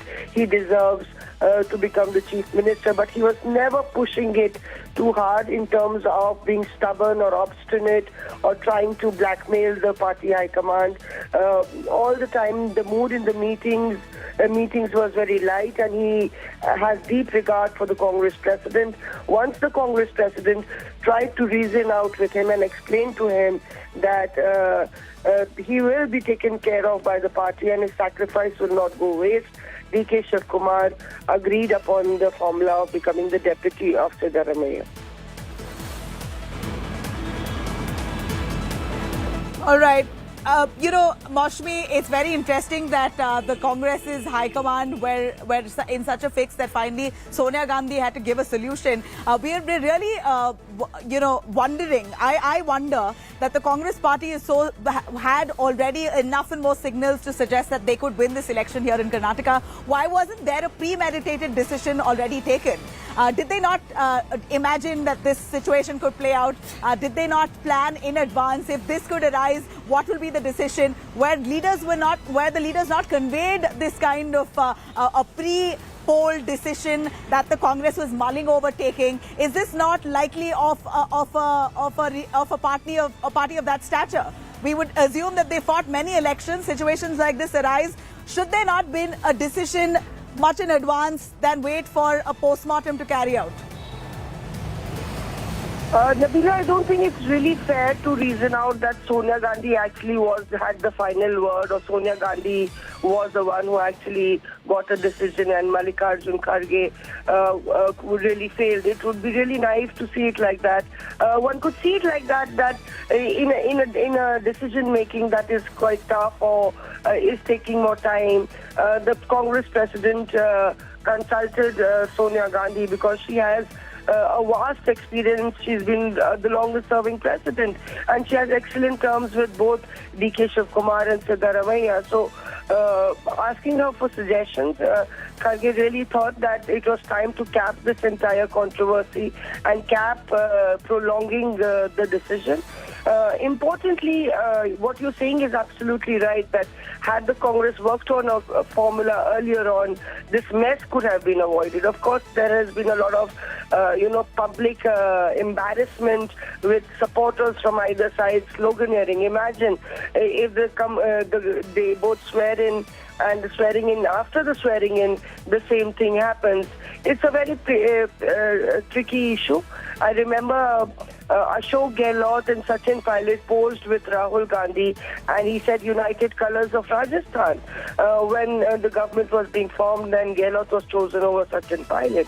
But none of those colors of Rajasthan remained. So whether United Colors of Karnataka will be prevailing for the next 5 years is the big question. And the brickbat, of course, comes to the top. The buck stops at the top. So one will have to wait and see whether the leadership actually succeeded in ironing out their differences. But that's only a matter of time.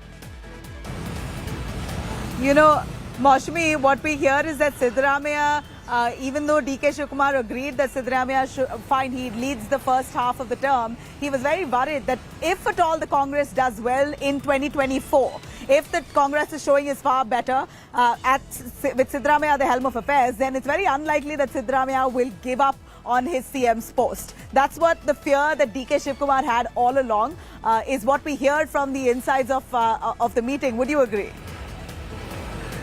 Nabila, I don't know how the party high command has decided on this 2.5 years term, if they have at all, because this formula is fraught with danger, and it's not worked out for the party earlier as well. Perhaps they would be warding off the trouble and the storm brewing right now to perhaps deal with it on a later date or after 2.5 years. But this formula has collapsed for the Congress multiple times, and it also gives the first CM, Siddaramaiah, a sword hanging on his head. Playing out in Rajasthan, it's almost a lesson learned.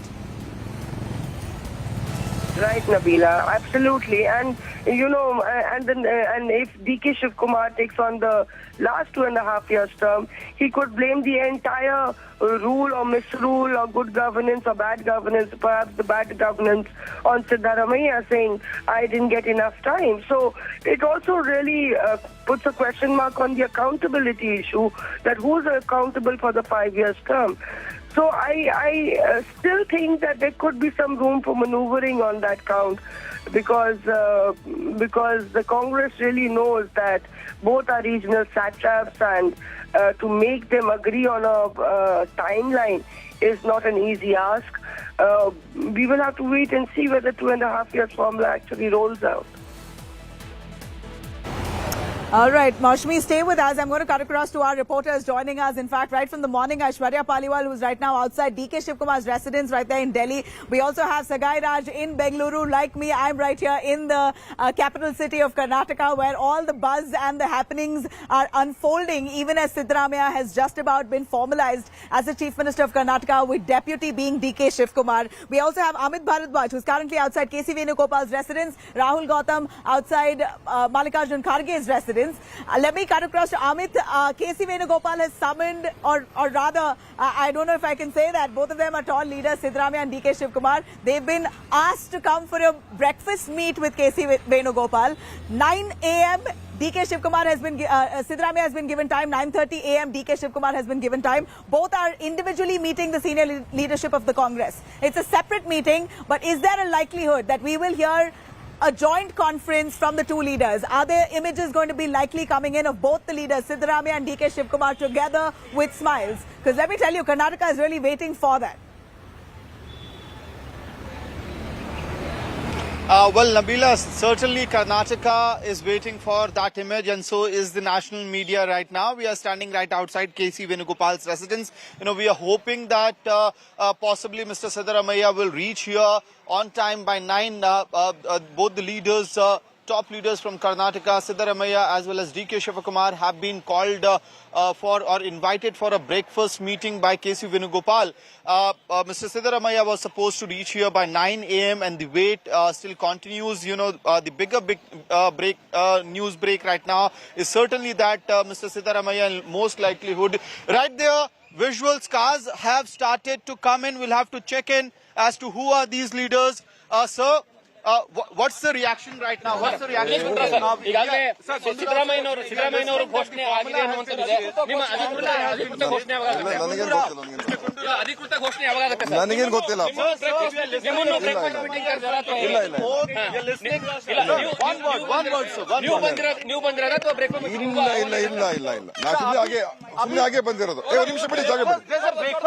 Both the top leaders are coming here. Mr. Gundurao. So right there, Mr. Gundurao has reached here, the former KPCC President Nabila. So as we were expecting, the action would begin here. I'll also try to give you an inside look of Mr. KC Venugopal's residence, where Dinesh Gundurao had just reached. Somebody who had the charge of the party in 2018 election, somebody who was leading the campaign in 2018, along with Siddaramaiah being the face of the entire Karnataka Congress campaign. Right there in the visuals, first in India today, Dinesh Gundurao entering KC Venugopal's residence, and these visuals are coming right before Siddaramaiah or Mr. DK Shivakumar reaches KC Venugopal's residence for breakfast meeting. So clearly signals have started to come out, Nabila. The fact that we were telling that the deal has been almost sealed, that Mr. Siddaramaiah is going to become the next Chief Minister of Karnataka, and that Mr. DK Shivakumar is going to be his deputy. So, a certain affirmation we can say that now the top leaders from Karnataka Congress are also being called by the AICC High Command, and right there in the visuals, we saw you as to how we had shown you as to how Dinesh Gundurao, who is the former KPCC president, has reached KC Venugopal's residence. Now all eyes are set on the fact as to when Mr. Siddaramaiah will reach here, when DK Shivakumar will reach here, and whether there will be a joint photo op or not. Because that's what Karnataka voters are waiting for right now. And that will also, will be an official confirmation, official declaration of the pact that has been sealed. So right now we are waiting for Mr. Siddaramaiah and DK Shivakumar to reach here at KC Venugopal's residence. All eyes are set on We're of course tracking those developments. Amit, stay with us. I'm going to quickly cut across to Aishwarya Paliwal as well, who's right now right outside DK Shivkumar's residence in Delhi. Aishwarya, tell us more. Any activity that you see from outside? DK Shivkumar has been called in for a breakfast meeting with KC Venugopal at 9:30 a.m. We know that these leaders are working until night. They've been deliberating late into the night. So must be a late start. But any word on if DK Shivakumar is up and about and leaving now to meet with the Congress High Command? Well, let me tell you, Nabila, it seems like DK Shivakumar will be moving out in the next 15 to 20 minutes, because the distance between this house and where he has to go is roughly 7 kilometers. It will take him another 15 minutes to reach. But since Siddaramaiah has not reached KC Venugopal's house, what we understand, the car is all ready. This is the car, Nabila. Let me show you. We'll also try and speak with DK Shivakumar once he steps out.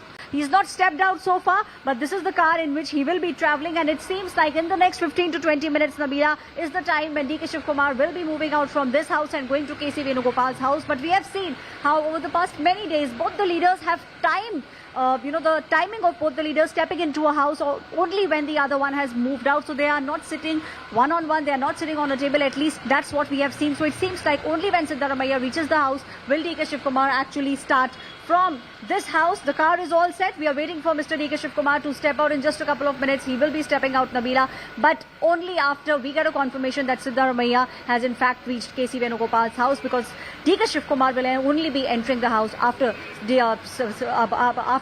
gets a confirmation that Siddaramaiah has reached inside and the talks have begun. Next 15 to 20 minutes is when the action will begin here, right at DKS's house. Nabila. Gopal, and then will be DK Shivakumar. These two leaders are going to be now meeting with the Congress High Command, and possibly a joint press conference is a likelihood. We're really waiting to hear and see both the faces together. Coming together is the most important. It will reassure the Congress voters and their leadership itself here in Karnataka that they are a united house. The Congress High Command has really struggled for 3 days. 3 days of deliberations later, finally a solution has been hammered out, and we believe that Sonia Gandhi has been an integral person in actually trying to cast a solution here and bring these warring forces together in the run-up to 2024. And the main intention for the Congress to keep Siddaramaiah in the forefront, the first 2.5 years of the pact, is only keeping eyes on 2024 Lok Sabha. Let me repeat myself. Siddaramaiah is one of their tallest leaders, in Karnataka's tallest leaders when it comes to the Ahinda vote bank, the minorities, the socially backward classes and the Dalits, which constitute 43% of the electorate here in Karnataka, show wholehearted support to Siddaramaiah. Siddaramaiah, they're really looking at Siddaramaiah's mass appeal to gain traction for 2024 and increase their tally from barely 1 seat that they've won in this Lok Sabha of 2019 to at least 20, as what DK Shivakumar promises. DK Shivakumar has promised 20 Lok Sabha seats for 2024 under his captaincy, one as the KPCC president and the chief minister. All right, let me quickly cut across to our reporters joining us from field. We have also Rahul Gautam, who's right outside Mallikarjun Kharge's residence. Rahul, if you're with me, give us a sense on what time will Mallikarjun Kharge be coming out and speaking to the media? Is this going to be formalized? We hear that 7 p.m. an official announcement will be coming in. A CLP meeting will be held. Are you happy with the formula that has been worked out? See, Congress party, we have a commitment before the people of Karnataka. Yes. Parliament elections are ahead. What to do? Have to go to AICC president and the Gandhi family. Yes. So in larger interest of the party. Yeah. You have agreed to the formula? Why not? I see. Sometime there should be I should break. So ultimately, there is more responsibility. Yeah. What we are committed to the people of Karnataka, we have to deliver. So first I would like to again congratulate you for your TV, for your big, whatever you gave a exit poll. Yes, it was the exact poll. Exit poll was the exact poll. Yes. I wish you, I'll meet Rajiv. You'll meet him. Thank you, thank you. You're going to KC Venugopal's house, sir? Yeah. No, there are people there. Except I did not speak to anyone, only I have to speak. Okay, thank you.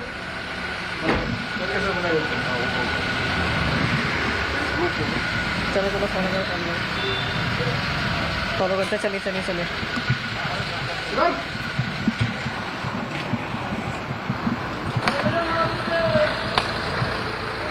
And lovely there. Aishwarya Paliwal there, bringing us the first exclusive and a big one. The Chief Minister's face, DK Shivakumar, who's spoken to India Today in his first interaction. We're the only channel very closely tracking the movements of Karnataka's Chief Ministers.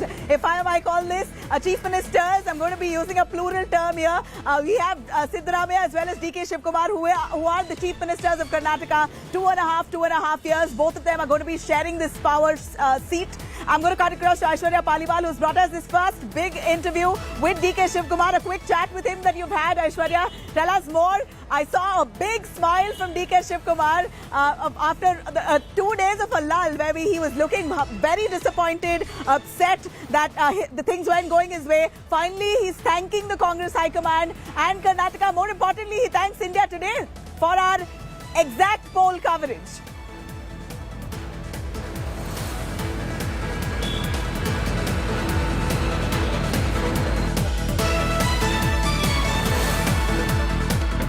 But listening once again to what exactly DK Shivakumar has said. Are you happy with the formula that has been worked out? See, Congress party, we have a commitment before the people of Karnataka. Yes. Parliament elections are ahead. What to do? Have to go to AICC president and the Gandhi family. Yes. So in larger interest of the party. Yeah. You have agreed to the formula? Why not? I see. Sometime there should be I should break. So ultimately, there is more responsibility.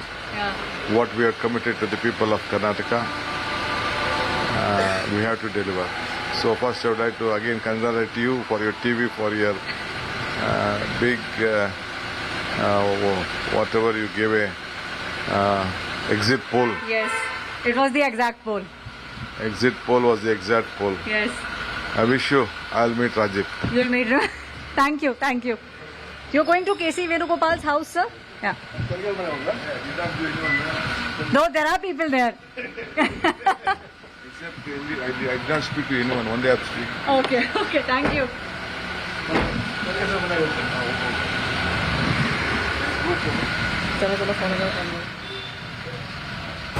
All right, there you have it. DK Shivakumar there admitting that he is happy and finally has to break. This is DK Shivakumar, who's a man who's so egoistic and would not buckle to any kind of pressure put on him.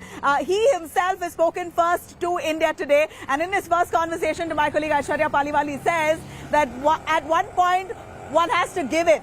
This is maturity of DK Shivakumar that is speaking, not known to be a man who would buckle so easy. DK Shivakumar, in his first interview to India Today, I'm going to cut across yet again, play this out to you repeatedly. We are the only and the first channel to bring you this interview right after the announcement of CM and Deputy CM has been made. Are you happy with the formula that has been worked out? See, Congress party, we have a commitment before the people of Karnataka. Yes. Parliament elections are ahead. What to do? Have to go to AICC President and the Gandhi family. Yes. So in larger interest of the party. Yeah. You have agreed to the formula? Why not? I see. Sometime there should be I should break. So ultimately, there is more responsibility. Yeah. What we are committed to the people of Karnataka, we have to deliver. So first I would like to again congratulate you for your TV, for your big, whatever you gave a exit poll. Yes. It was the exact poll. Exit poll was the exact poll. Yes. I wish you, I'll meet Rajiv. You'll meet him. Thank you. Thank you. You're going to KC Venugopal's house, sir? Yeah. No, there are people there. Except I did not speak to anyone. One day I have to speak. Okay. Okay. Thank you. Are you happy with the formula that has been worked out? See, Congress party, we have a commitment before the people of Karnataka. Yes.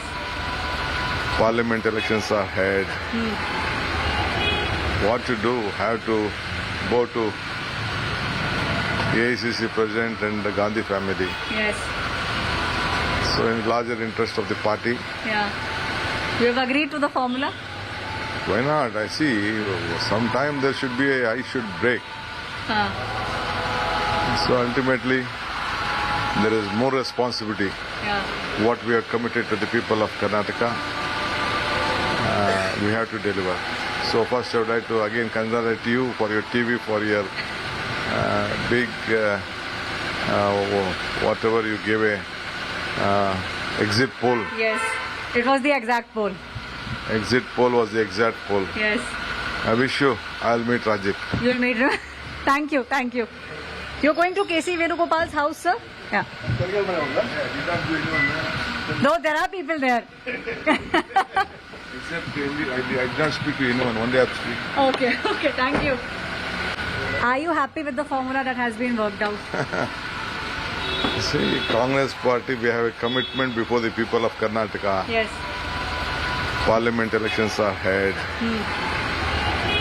What to do? Have to go to AICC President and the Gandhi family. Yes.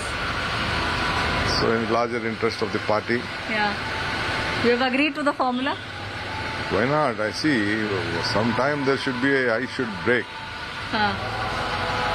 So ultimately, there is more responsibility. Yeah. What we are committed to the people of Karnataka, we have to deliver. So first I would like to again congratulate you for your TV, for your big whatever you gave a exit poll. Yes, it was the exact poll. Exit poll was the exact poll. Yes. I wish you, I'll meet Rajib. You'll meet him. Thank you, thank you. You're going to KC Venugopal's house, sir? Yeah. No, there are people there. Except I did not speak to anyone, one day I speak. Okay, okay, thank you. Are you happy with the formula that has been worked out? See, Congress party, we have a commitment before the people of Karnataka. Yes. Parliament elections are ahead. What to do? Have to go to AICC President and the Gandhi family. Yes. So in larger interest of the party. Yeah. You have agreed to the formula? Why not? I see. Sometime there should be a I should break. So ultimately, there is more responsibility. Yeah. What we are committed to the people of Karnataka, we have to deliver. So first I would like to again congratulate you for your TV, for your big whatever you gave a exit poll. Yes, it was the exact poll. Exit poll was the exact poll. Yes. I wish you, I'll meet Rajib. You'll meet him. Thank you, thank you. You're going to KC Venugopal's house, sir? Yeah.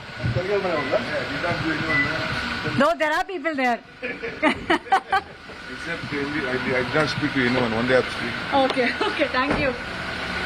Are you happy with the formula that has been worked out?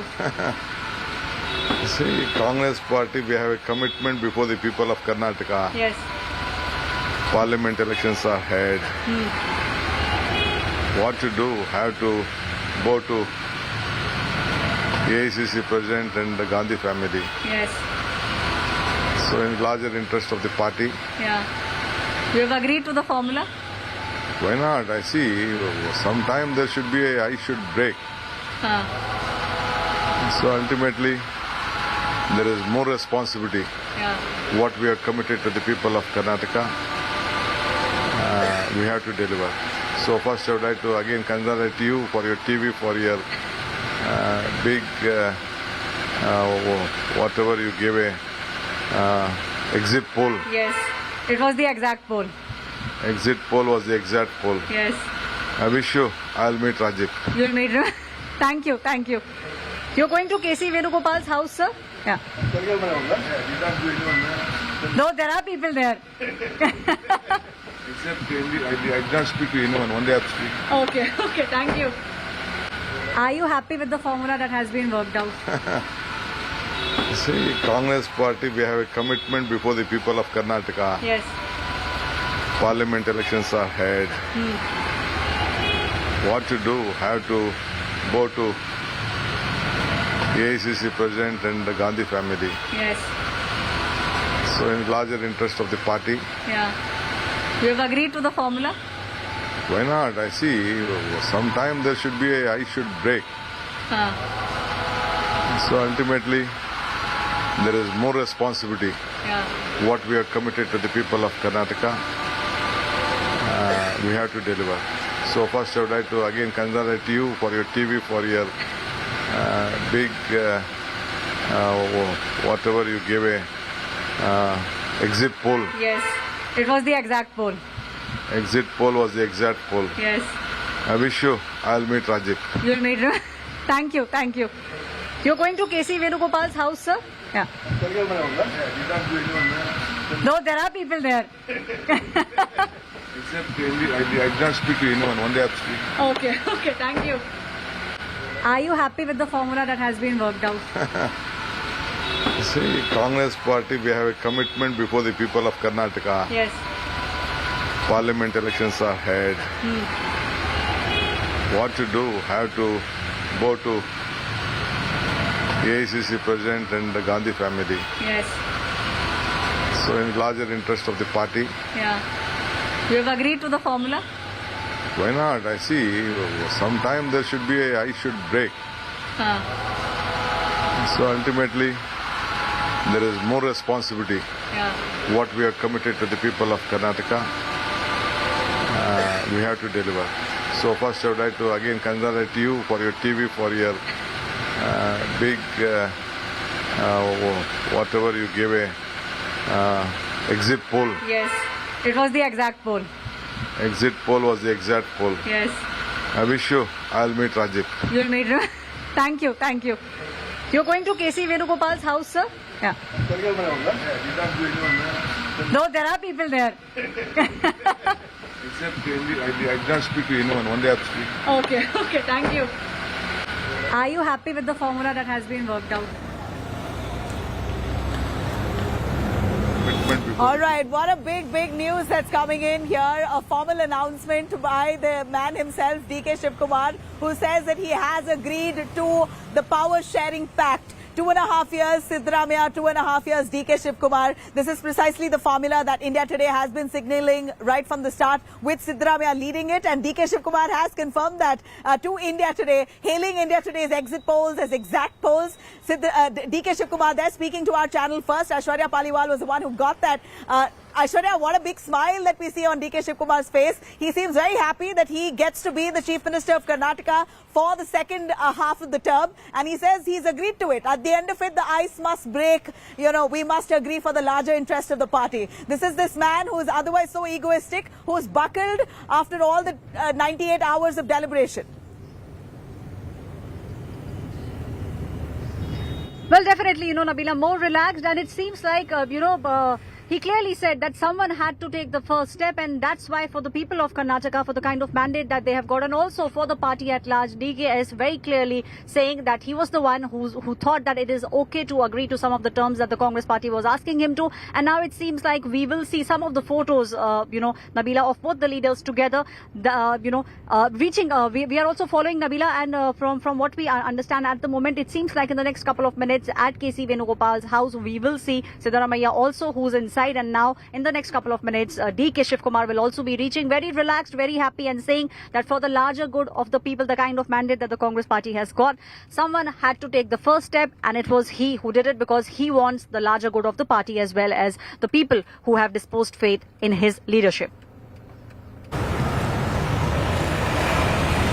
All right, so that's precisely what we hear from DK Shivakumar. I'm going to play out that all-exclusive, important interview right on the D-Day, just before the Congress makes a formal announcement. DK Shivakumar has acknowledged he is going to be the next Chief Minister of Karnataka for the second half of the term. He says this is a formula that he's agreed upon, and what to do. Ultimately, you have to agree for the larger interest of the party. The ice has to break. The words of DK Shivakumar are very golden at this point, because he was a man who really pushed the High Command for 3 long days of deliberations, saying that it's either the Chief Minister's post or nothing. I don't want to be even a KPCC president. I will remain as an MLA within the party, as a soldier of your party, but will not take up any responsibility. That's how far that he went to push the Congress party's High Command to acknowledge that he is a fit candidate to become the Chief Minister. And that's what's happened here. We believe that the Congress High Command has finally agreed to a formula where DK Shivakumar and Siddaramaiah, both of them will be Chief Ministers of Karnataka in a sharing pact. The first half will be Siddaramaiah for 2.5 years. He will be the Chief Minister. The second half will be DK Shivakumar, will be the Chief Minister of Karnataka. The first half, the first 2.5 years, Siddaramaiah will be CM, and the Deputy Chief Minister will be DK Shivakumar. KC Venugopal's residence right there in the images. These are the first visuals of DK Shivakumar coming to KC Venugopal's residence after confirming to India Today that he has agreed to the deal, he had agreed to the pact. DK Shivakumar reaches KC Venugopal's residence. In these visuals you can see, DK Shivakumar, the man of the moment, who for whom the entire the voters of Karnataka and the national media was waiting, has reached KC Venugopal's residence. And right there, DK Shivakumar stepping out of his car, he has clearly said that ice must break in the larger interest of the party. I should break. And right there, DK Shivakumar has reached KC Venugopal's residence. It was expected that Siddaramaiah will be here first, but Siddaramaiah hasn't reached yet. But DK Shivakumar has reached Mr. KC Venugopal's residence right on time. And right there in the visuals, you can see Mr. DK Shivakumar stepping out and heading towards KC Venugopal's residence, where he is expected to meet KC Venugopal, the organizational general secretary, over the post. But clearly ambushed by the media right now, trying to find his way out. But he has confirmed to India today that he has agreed to the pact, and he has also said that for the larger interest of the party, the ice must break. That has been the word of DK Shivakumar to India today. So clearly confirming to India today that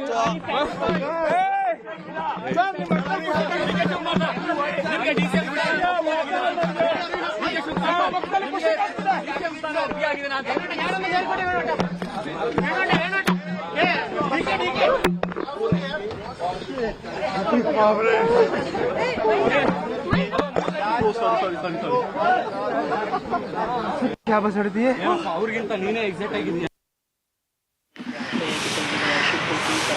Okay, so we're getting you those live updates. Amit Bharadwaj reporting right now from KC Venugopal's residence.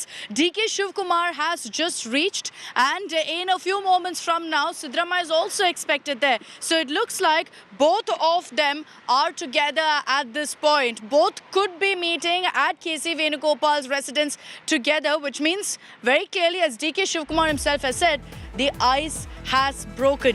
Siddaramaiah also has a smile on his face. So the High Command will deem this a success, that they've got both Siddaramaiah and DK Shivakumar right now satisfied, pacified and happy. You've got essentially Siddaramaiah as the first Chief Minister as he wanted for the first 2 years, and then DK Shivakumar will take over as the Chief Minister. What we're hearing is there will be no public announcement, but DK Shivakumar telling us here on India Today that he decided that he's going to listen to the High Command, to what the Gandhis have to say, and that's why he's taken the decision that the ice should break. And he looks particularly happy right now when you compare to how he looked 24 hours ago. So it looks like all the late night parleys, all the late night meetings actually helped, and it led to, in fact, this kind of a breakthrough. So the Congress now will be pushing and steamrolling ahead. In a few hours from now, you will see a CLP meeting happening in Bengaluru. So DK Shivakumar and Siddaramaiah, after all of these meetings, are going to be heading back to Bengaluru. The question, of course, that everyone's asking is, will they be able to work together? So far, from the images we're getting, the Congress High Command seems to have ensured that there is a thaw here and that the two are happy, which means that it will translate to also both of them working together. They recognize that they've received this massive mandate from the people of Karnataka. That's something that DK Shivakumar also highlighted, saying that, you know, we've got this mandate, we must respect it, we must celebrate it. And that's what it really comes down to, ensuring Kannadigas are happy that they voted for the Congress and they're happy with the decision the High Command takes. Amit Bharadwaj is live with me from KC Venugopal's residence. Amit, DK Shivakumar has reached. Siddaramaiah has left from his hotel. Are we looking at DK and Siddaramaiah, since they've touched down in the national capital, for the first time sitting together in one room? Akshata, before we step out of the bungalow, we are giving you the visuals of DK Shivakumar's vehicle. And now the entire media is being asked to step out because the moment DK Shivakumar had reached here, he was literally ambushed by the national media as well. So all of us were inside. Now we have stepped out of KC Venugopal's residence, but the big word coming from the big man that the deal has been sealed. He has agreed to the deal. That's what DK Shivakumar has confirmed to India today. In the larger interest of the party, the ice should break. That's what DK Shivakumar has told India today. And along with that, you know, two big lines that we can pick up from his statement, that the Lok Sabha elections are ahead, and that is why this he with a smile he's agreeing to this particular deal. So what India Today, the story that India Today broke this morning, that the deal has been sealed, that Mr. Siddaramaiah will be taking charge as the Chief Minister of Karnataka and DK Shivakumar will become his deputy. That news has been now confirmed by DK Shivakumar himself. So the news coming from the horse's mouth itself. Now DK Shivakumar has seized the action, had shifted here at KC Venugopal. Only on India Today, Amit, only on India Today has DK Shivakumar actually confirmed that he is happy, that he's decided to give in to whatever the High Command has offered to him. I want to play out the exclusive conversation with DK Shivakumar. For the first time, speaking out since all of the hectic parleys have been taking place and speaking to Aishwarya Paliwal in great detail about what he thinks about this current formula. Party. You have agreed to the formula? Are you happy with the formula that has been worked out? See, Congress Party, we have a commitment before the people of Karnataka. Yes. Parliament elections are ahead. What to do? Have to go to AICC President and the Gandhi family. Yes. So in larger interest of the party. Yeah. You have agreed to the formula? Why not? I see. Sometime there should be a I should break. So ultimately, there is more responsibility. Yeah. What we are committed to the people of Karnataka, we have to deliver. So first I would like to again congratulate you for your TV, for your big, whatever you gave a exit poll. Yes. It was the exact poll. Exit poll was the exact poll. Yes. I wish you, I'll meet Rajib. You'll meet him. Thank you. Thank you. You're going to KC Venugopal's house, sir? Yeah.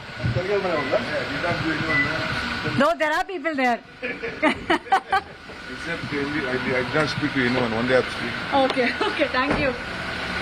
Are you happy with the formula that has been worked out? See, Congress Party, we have a commitment before the people of Karnataka. Yes. Parliament elections are ahead. What to do? Have to go to AICC President and the Gandhi family. Yes. So in larger interest of the party. Yeah. You have agreed to the formula? Why not? I see. Sometime there should be a I should break. So ultimately, there is more responsibility. Yeah. What we are committed to the people of Karnataka, we have to deliver. So first I would like to again congratulate you for your TV, for your big, whatever you gave a exit poll. Yes. It was the exact poll. Exit poll was the exact poll. Yes. I wish you, I'll meet Rajib. You'll meet him. Thank you. Thank you. You're going to KC Venugopal's house, sir? Yeah. No, there are people there. Except I did not speak to anyone. One day I have to speak. Okay. Okay. Thank you. Are you happy with the formula that has The been body worked language there, very, very telling. Visibly in a good mood, DK Shivakumar, very fittingly speaking only to us here on India Today. As you heard, he congratulated us on our exit poll and then went on to say that I'm happy with the formula. You have to somehow break the ice. I listened to the High Command and we will respect the mandate of the people of Karnataka. He says it's a huge responsibility and it truly is for DK Shivakumar right now. But how really did this finally come through? Why is it that for the last many days you didn't see this kind of a breakthrough and finally it's happened? I want to bring in Rajdeep Sardesai, who's been getting us all of the inside details of how things panned out within the Congress High Command and how this decision was taken. Rajdeep, good morning. If I'm not wrong, it's taken nearly 96 hours for there to be this kind of a breakthrough for Siddaramaiah and DK Shivakumar to finally agree to whatever the High Command has offered them. How did it happen? Because if you look at the conditions that have been put forth and what's been offered to DK Shivakumar, there's not been really that much of a change from what they were offering him from day one. Well, thanks very much. The decision was taken after midnight. I got a call at about 1:40 a.m. from someone who was involved in the negotiations. I was watching the Champions League semi-final and it's only by chance that I picked up my phone at that hour, only to be told that yes, the two sides had come to an agreement. Mr. Siddaramaiah as Chief Minister, DK Shivakumar as Deputy Chief Minister. What I gather is that Mr. Shivakumar was pushing for some kind of a public assurance that he would be made Chief Minister during this 5-year term. Now, that is seen to be very difficult for administrative reasons, but eventually Mr. Shivakumar, we are told, got rather emotional and agreed when Sonia Gandhi, we are told, assured him that he, as a Congress loyalist, would be given his due for his role in rebuilding the party in Karnataka. And that's when he committed to Mrs. Gandhi that yes, he would accept this arrangement. He's says, I'm a committed Congress soldier, is how he told Mr. Kharge, who was playing a very important role. Mallikarjun Kharge was the one who was getting the two sides to separately and eventually collectively to speak to each other. Mrs. Gandhi played a role, and they had also spoken to Rahul Gandhi. So it appears that a new kind of Congress high command has evolved, where different individuals have their own distinct roles. And Mr. Shivakumar agreed once he was given private assurances by all of them, which they insist they will act upon. And I think Mr. Shivakumar was convinced that by Mrs. Gandhi's intervention that the Congress indeed would give him what he believes is his due. And while Siddaramaiah gets the first 2.5 years as the senior, as the senior leader who was the face in a way of the campaign, particularly for his Ahinda backward caste coalition, Mr. Shivakumar will also get his place. How the portfolios are worked out is the next big challenge for the Congress, and we'll wait and see how that plays out, because North Karnataka, the Lingayat community, other groupings there will also have to be represented, Dalit representation, because both Mr. Siddaramaiah and DK Shivakumar come from southern Karnataka. That, of course, has been left now to Randeep Singh Surjewala and the state leadership to work on the cabinet formation. Yeah. I didn't miss out. I didn't miss out on your messages, Rajdeep. And Rajdeep was putting in messages about what he's picking up from his sources till late into the night, till almost 3 a.m. in the morning. And he was the one who confirmed for us that, yes, finally the dust has settled. The Congress High Command has got everyone on board. We've got the best political team cracking the story for you, getting you all the latest updates. And as is evident, that's why I brokered it first here on India Today at the get-go, that it's Siddaramaiah who's the Chief Minister, DK Shivakumar, the Deputy Chief Minister for now, and then after 2 years will be made the Chief Minister. And get this, he remains as the Karnataka Congress Chief as well. So we'll get you all the latest reactions coming in, all the latest that we're picking up from the meetings that are underway. I'm slipping into a very, very short break. We continue getting you the latest on the story in just a bit.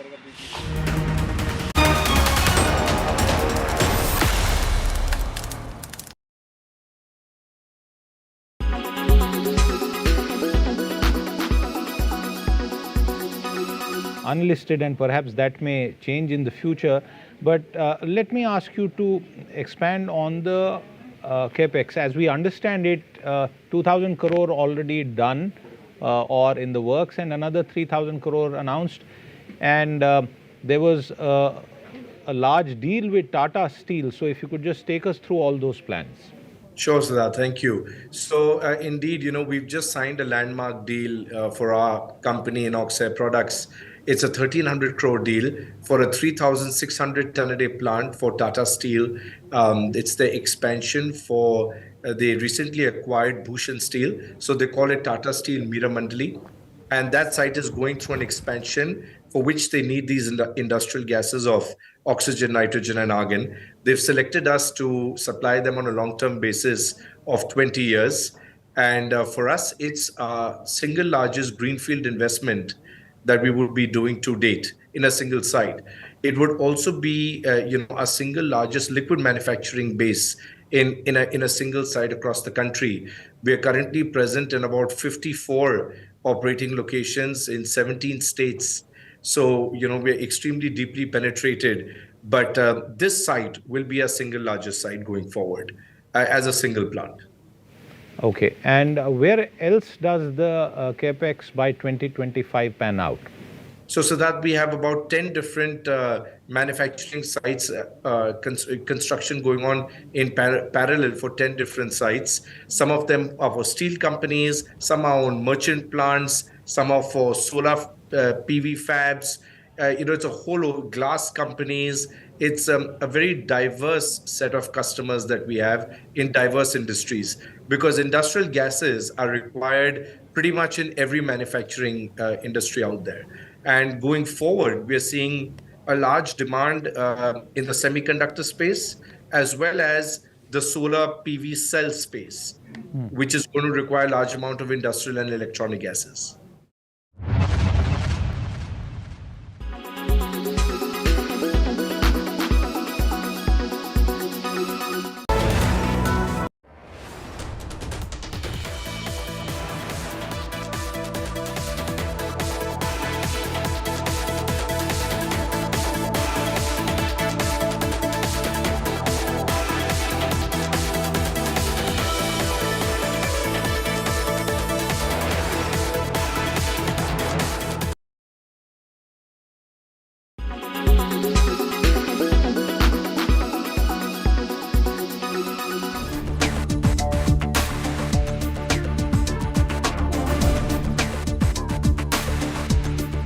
a cricket coaching centre exclusively for girls. This sports academy in Dharoki village near Patiala is fueling the dreams of girls who aspire to play in the Indian Premier League for women. Gulab Singh Shegil, a policeman, set up the coaching centre in his farmland. Shegil, who could not realise his dream of becoming a cricketer, is now training 18 girls for free at the centre. From shoes to cricket kit, he takes care of everything. When it started in 2019, the coaching centre was open to both girls and boys. जब दिसंबर start हुआ तो सर्दी बहुत थी, तो खेतों में है यहाँ फिर आपको ठंडी जो हवा थी ज़्यादा होती है, तो लड़के आना बंद हो गए. लड़कियाँ? हाँ, तो लड़कियों ने रेगुलर रखा. डेडिकेशन देख के उनकी हमको लगा ये ओनली लड़कियों को ही चाहिए. Shegil has hired a cricket coach to ensure his wards get proper training. यहाँ पे आया, यहाँ पे देखा मैंने, बच्चों का माहौल देखा, बच्चों में पोटेंशियल देखा, तो फिर मैंने सोचा मैं शाम को यहाँ पे जरूर आया करूँगा. तो जब भी मैं पीपीएस से फ्री होता था तो साथ के साथ यहाँ पे आ जाता था बच्चों के साथ. बच्चों के साथ मन लग जाता था, बच्चों को सीखने को मिलता था. The trainees are already making an impact. मैं अंडर 19 भी खेली हूँ और अंडर 15 स्टेट कैंप में भी सिलेक्ट हुआ और अब पटियाला में डिस्ट्रिक्ट में. सर हमें हर मैच मोहाली दिखाने जा रहे हैं, हमें दिखा रहे हैं तुम्हें कौन कौन सी स्टेज क्लियर करनी है, भी कैसे आगे जाना है तुम लोगों को. Shegil says he doesn't need monetary help. All he wants is cricketers to come and encourage these budding players. Bureau Report, India Today.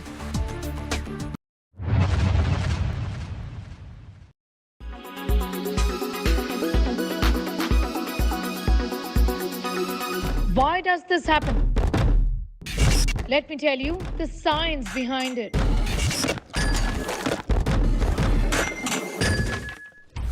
For more informative videos like this, keep watching India Today News Mo.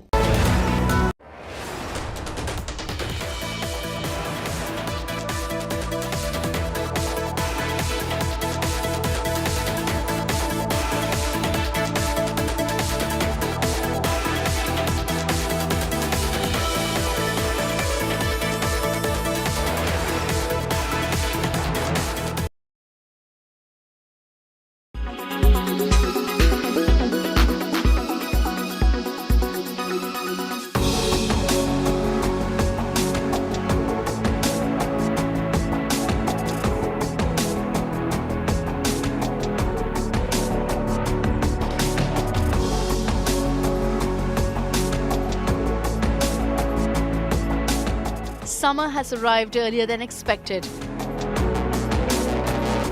But are you prepared to handle your skin and hair with utmost care that it demands during this season? Clearly, care in summers for skin and hair is very different from care in winters. The transition period is most important to begin with. You have to change sometimes your skin routine maybe within 2-3 days. So what you do is don't over moisturize your skin. Sometimes over moisturization with the creamy and thick layer can actually give you a lot of acne. And your sunscreen needs also to be changed because you don't need to wear a sunscreen which is very thick now, because too thick a sunscreen can also cause several damage to your skin.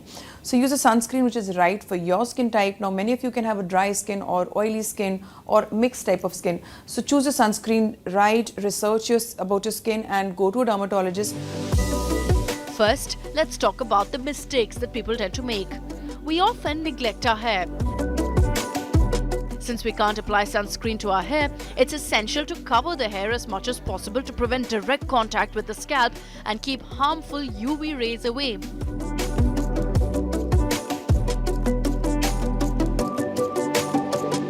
Relaxing in a pool during the scorching heat definitely sounds too tempting to resist. But don't overdo your pool time, as the chlorine water in the pool can damage your hair and skin.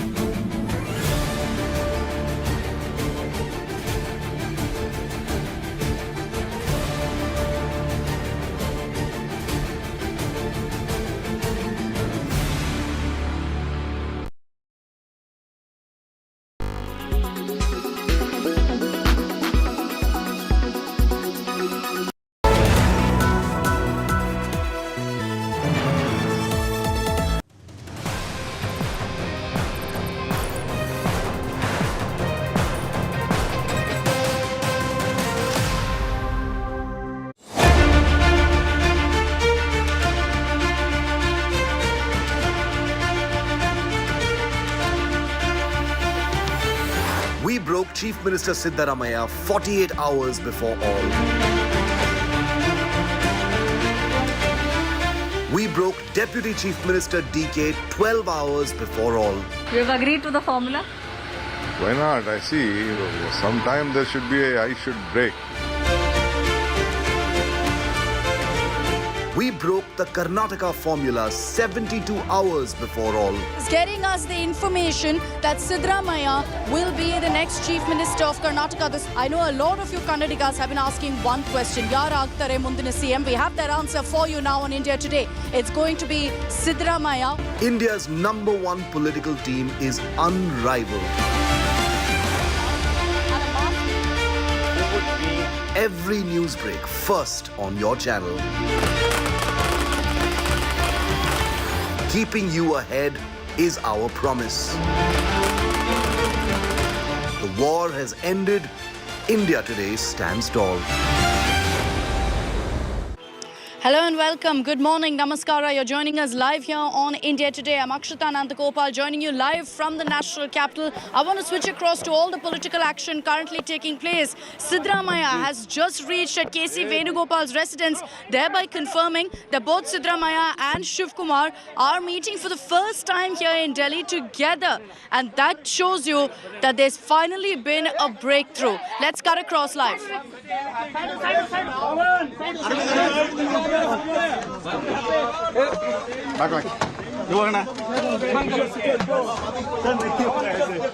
कितने वो रोक लोगे एक मुझे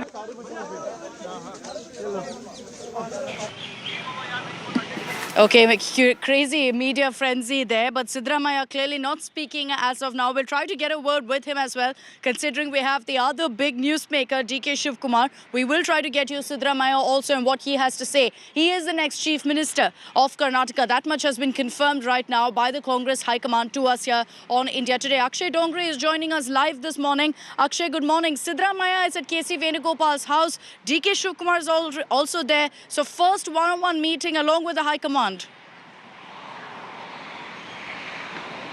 Well, absolutely, and this is in fact, this residence of Mr. KC Venugopal has become the biggest spot as far as the politics, the future politics of Karnataka is concerned, because both the big leaders, the upcoming Chief Minister of Karnataka and the Deputy Chief Minister, both who are also rivals in the same party, are at the same spot for the first time. We are outside the residence of Mr. KC Venugopal. It was about half an hour back that Mr. DK Shivakumar had reached here, and just a few minutes back, Mr. Siddaramaiah also came. Both the leaders refused to talk to the media here right now, but yes, we have spoken to Mr. DK Shivakumar already in the morning, who has said that he has agreed to the formula that has been proposed by the High Command. All the MLAs, all the leaders of Karnataka Congress, they have been saying one thing, that each and every MLA will rally behind whatever decision the High Command and the AICC chiefs have to take, and that is, it seems, what has happened. But it remains to be seen that what is going to be the situation in Karnataka when the government is formed, whether the leaders who have agreed to the formula will stick to the formula. That is one big question. But it is surprising to see that unless the High Command directly interfered, there was a huge trust deficit between the two tallest leaders of the Congress party in Karnataka, who fought the elections together against the Bharatiya Janata Party. But as soon as they won a huge thumping majority in the state, a rift started emerging, and it is going to be the biggest task for the Congress party to contain this rift from widening further when the government is formed.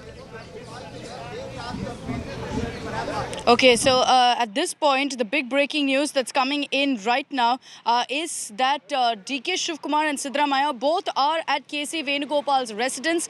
Both are meeting with KC Venugopal as well as several other senior Congress leaders who are currently present. The Gandhis aren't there for that meeting. Neither is the Congress President Mallikarjun Kharge. They're all at their respective residences. So this first meeting perhaps is a courtesy call. KC Venugopal has played an instrumental role in ensuring that the ice breaks between DK Shivakumar and Siddaramaiah, and all of them are on board with the offer that the High Command has given. So after this meeting, perhaps you'll have Siddaramaiah and DK Shivakumar maybe together meeting with the Gandhis, maybe together meeting with Mallikarjun Kharge, and then they're going to have to fly back to Bengaluru, because as per the information we have, the CLP, that's the Congress Legislative Party meet, will take place at 7 p.m. this evening in Bengaluru. Why is that important? That's the formality in which the Chief chief ministers officially named. The legislative party leader is named there, and that of course will be Siddaramaiah for the moment. First 2 years as the chief minister is Siddaramaiah, a formula that he was always okay with. He was okay with power sharing deal in the first place,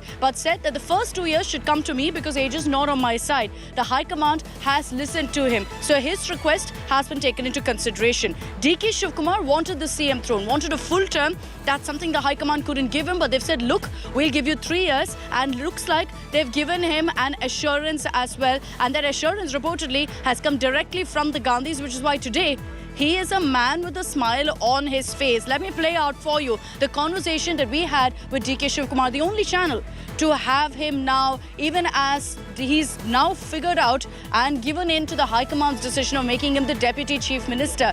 Visibly good mood. Yes, him in conversation with Aishwarya Paliwal. Are you happy with the formula that has been worked out? See, Congress party, we have a commitment before the people of Karnataka. Yes.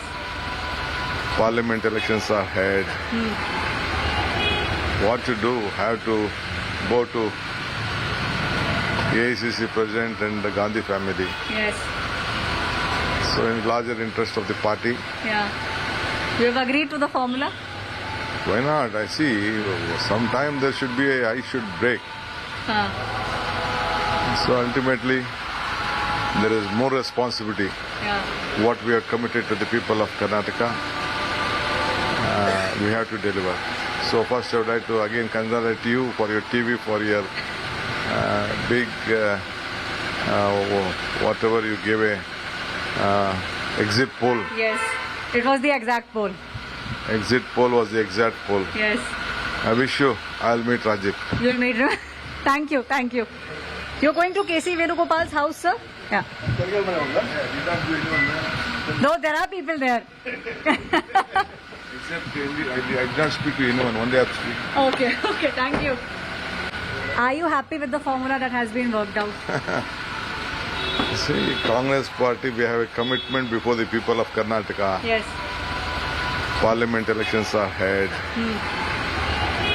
What to do? Have to go to AICC President and the Gandhi family. Yes.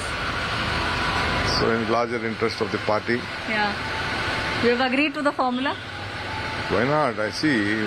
Sometime there should be I should break. So ultimately, there is more responsibility. Yeah. What we are committed to the people of Karnataka, we have to deliver. So first I would like to again congratulate you for your TV, for your big, whatever you gave a exit poll. Yes. It was the exact poll. Exit poll was the exact poll. Yes. I wish you, I'll meet Rajiv. You'll meet him. Thank you, thank you. You're going to KC Venugopal's house, sir? Yeah. No, there are people there. Except I did not speak to anyone. One day I speak. Okay, okay, thank you. Are you happy with the formula that has been worked out? See, Congress party, we have a commitment before the people of Karnataka. Yes. Parliament elections are ahead. What to do? Have to go to AICC President and the Gandhi family. Yes. So in larger interest of the party. Yeah. You have agreed to the formula? Why not? I see. Sometime there should be I should break. So ultimately, there is more responsibility. Yeah.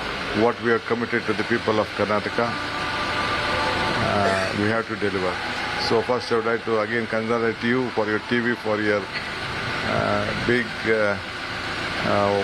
whatever you gave a exit poll. Yes. It was the exact poll. Exit poll was the exact poll. Yes. I wish you, I'll meet Rajiv. You'll meet him. Thank you, thank you. You're going to KC Venugopal's house, sir? Yeah. No, there are people there. Are you happy with the formula that has been worked out? See, Congress party, we have a commitment before the people of Karnataka. Yes. Parliament elections are ahead. What to do? Have to go to AICC President and the Gandhi family. Yes. So in larger interest of the party. Yeah. You have agreed to the formula? Why not? I see. Sometime there should be I should break. So ultimately, there is more responsibility. Yeah. What we are committed to the people of Karnataka, we have to deliver. So first I would like to again congratulate you for your TV, for your big, whatever you gave a exit poll. Yes. It was the exact poll. Exit poll was the exact poll. Yes. I wish you, I'll meet Rajiv. You'll meet him. Thank you. Thank you. You're going to KC Venugopal's house, sir? Yeah. No, there are people there. Except I did not speak to anyone. One day I have to speak. Okay. Thank you. So that's the exclusive conversation that we had with DK Shivakumar. First question that Aishwarya put forth to him: are you satisfied? Are you happy? And he says yes. The High Command has spoken to me. I'm okay with what's being offered to me. So now it looks like the Congress High Command has scored this big win of keeping both Siddaramaiah and DK Shivakumar happy, placated. As Surjewala himself said, unanimity, unity, consensus. That seems to have been achieved for the time being. I want to bring in Shilpa Nair right now. She's joining us live from Siddaramaiah's residence, where Shilpa, interestingly, yesterday, when the news came in that Siddaramaiah is going to be the Chief Minister, you had massive celebrations. And then Surjewala came out and said, look, no decision has been taken. Everything came to a grinding halt. Is it back up? Are loyalists there now celebrating again?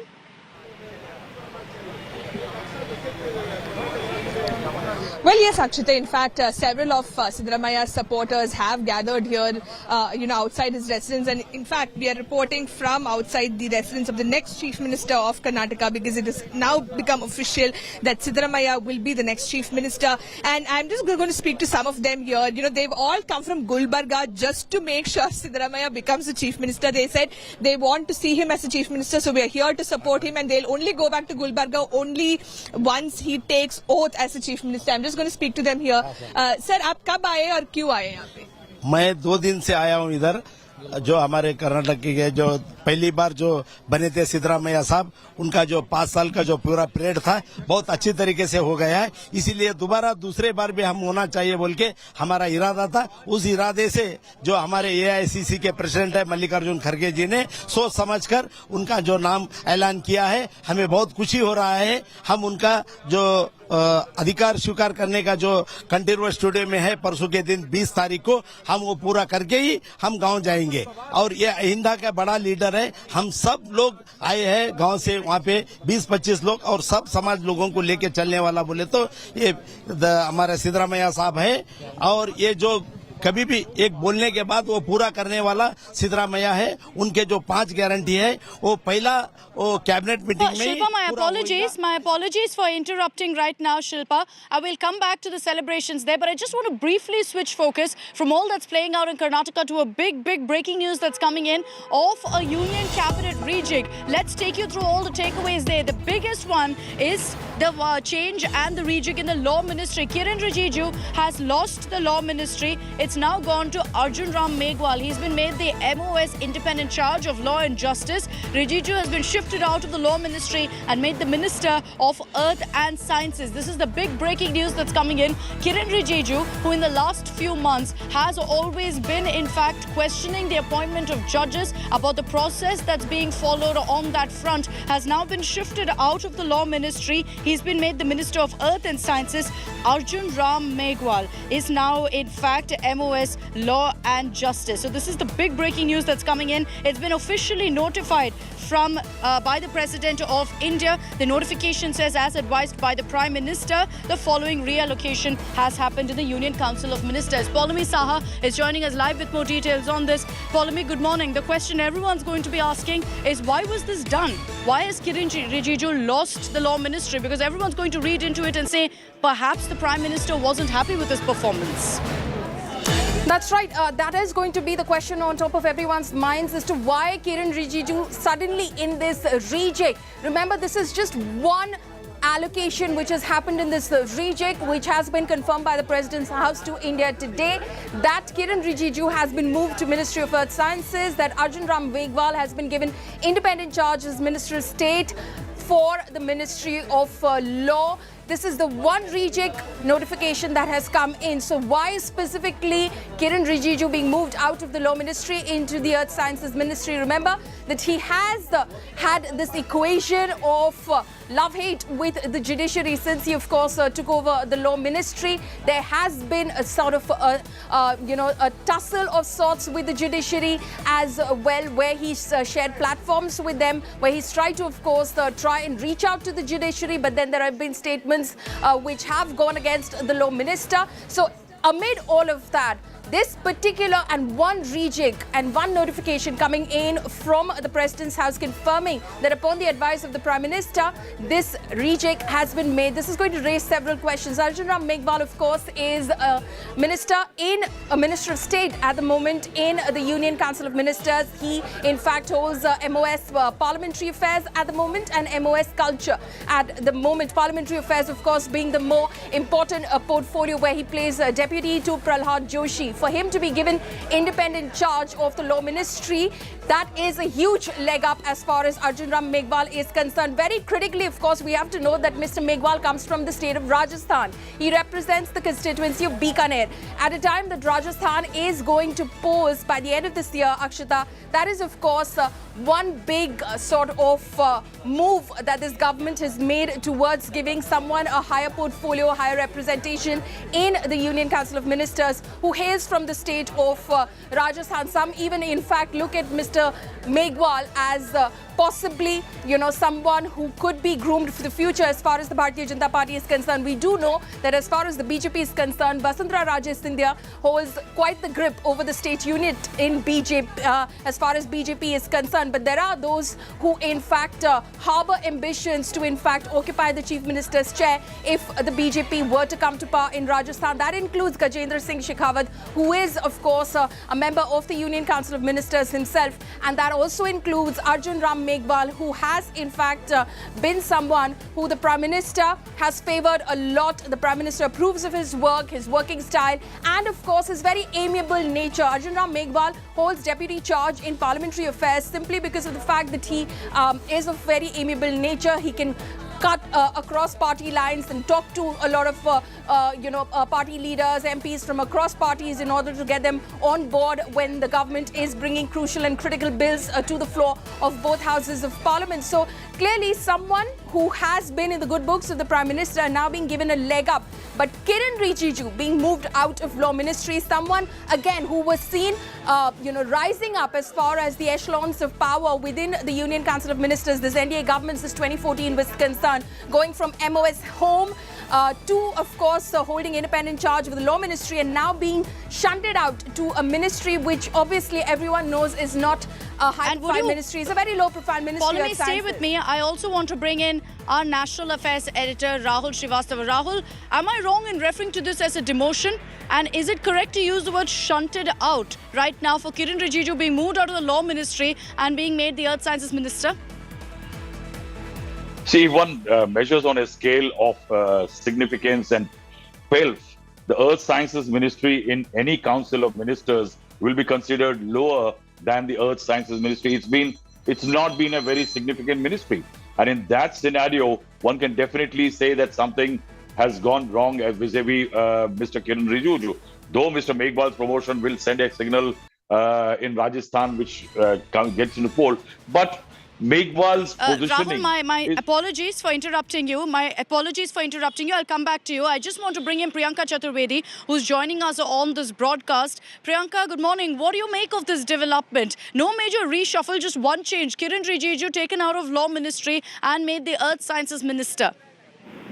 So while I think it is the prerogative of the government of the day to choose who will be in their cabinet, however, this particular change goes on to show that anyone who falls out of Narendra Modi's scheme of things and their strategy as far as how governance should be running pays a price for it. We saw how Mr. Kiran Rijiju was one of the controversial law ministers, was speaking exactly the words of what the government felt about the judiciary, attacking the Supreme Court collegium system, attacking their holiday system, not even going on to ensure that vacancies were filled, were blocking appointments. And today he stands having been shunted.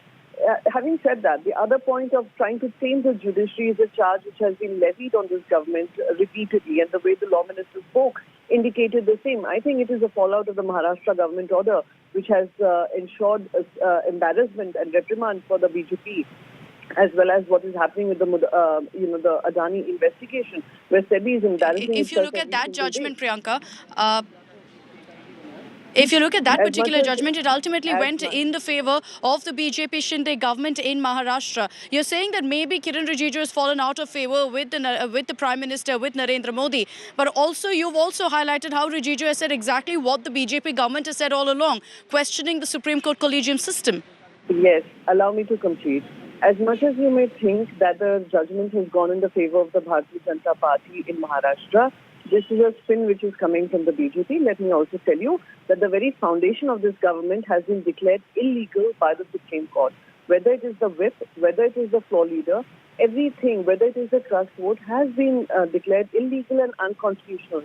So any government which is continues on the basis of an illegal and unmoral act is considered unconstitutional. And I think many such cases which the government felt could go their way has not really gone their way. And I will continue to reiterate that while he was the most controversial person towing the line of the government, he has had to pay a price because somehow the judiciary managed to continue being independent of the influence of the government of the day. And I suspect many opposition leaders would agree with your viewpoint. Thanks very much, Priyanka Chaturvedi, for joining us on this broadcast. Rahul, you heard what Priyanka said.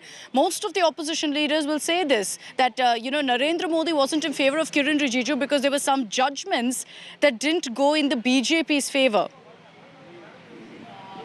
Yes, one can definitely say, see, if one does a reverse mode post-mortem, then one definitely, yes, there have been certain adverse judgments, especially the Delhi one, that's going to become a major problem as far as the government's plans and the BJP's plans vis-a-vis Delhi are concerned.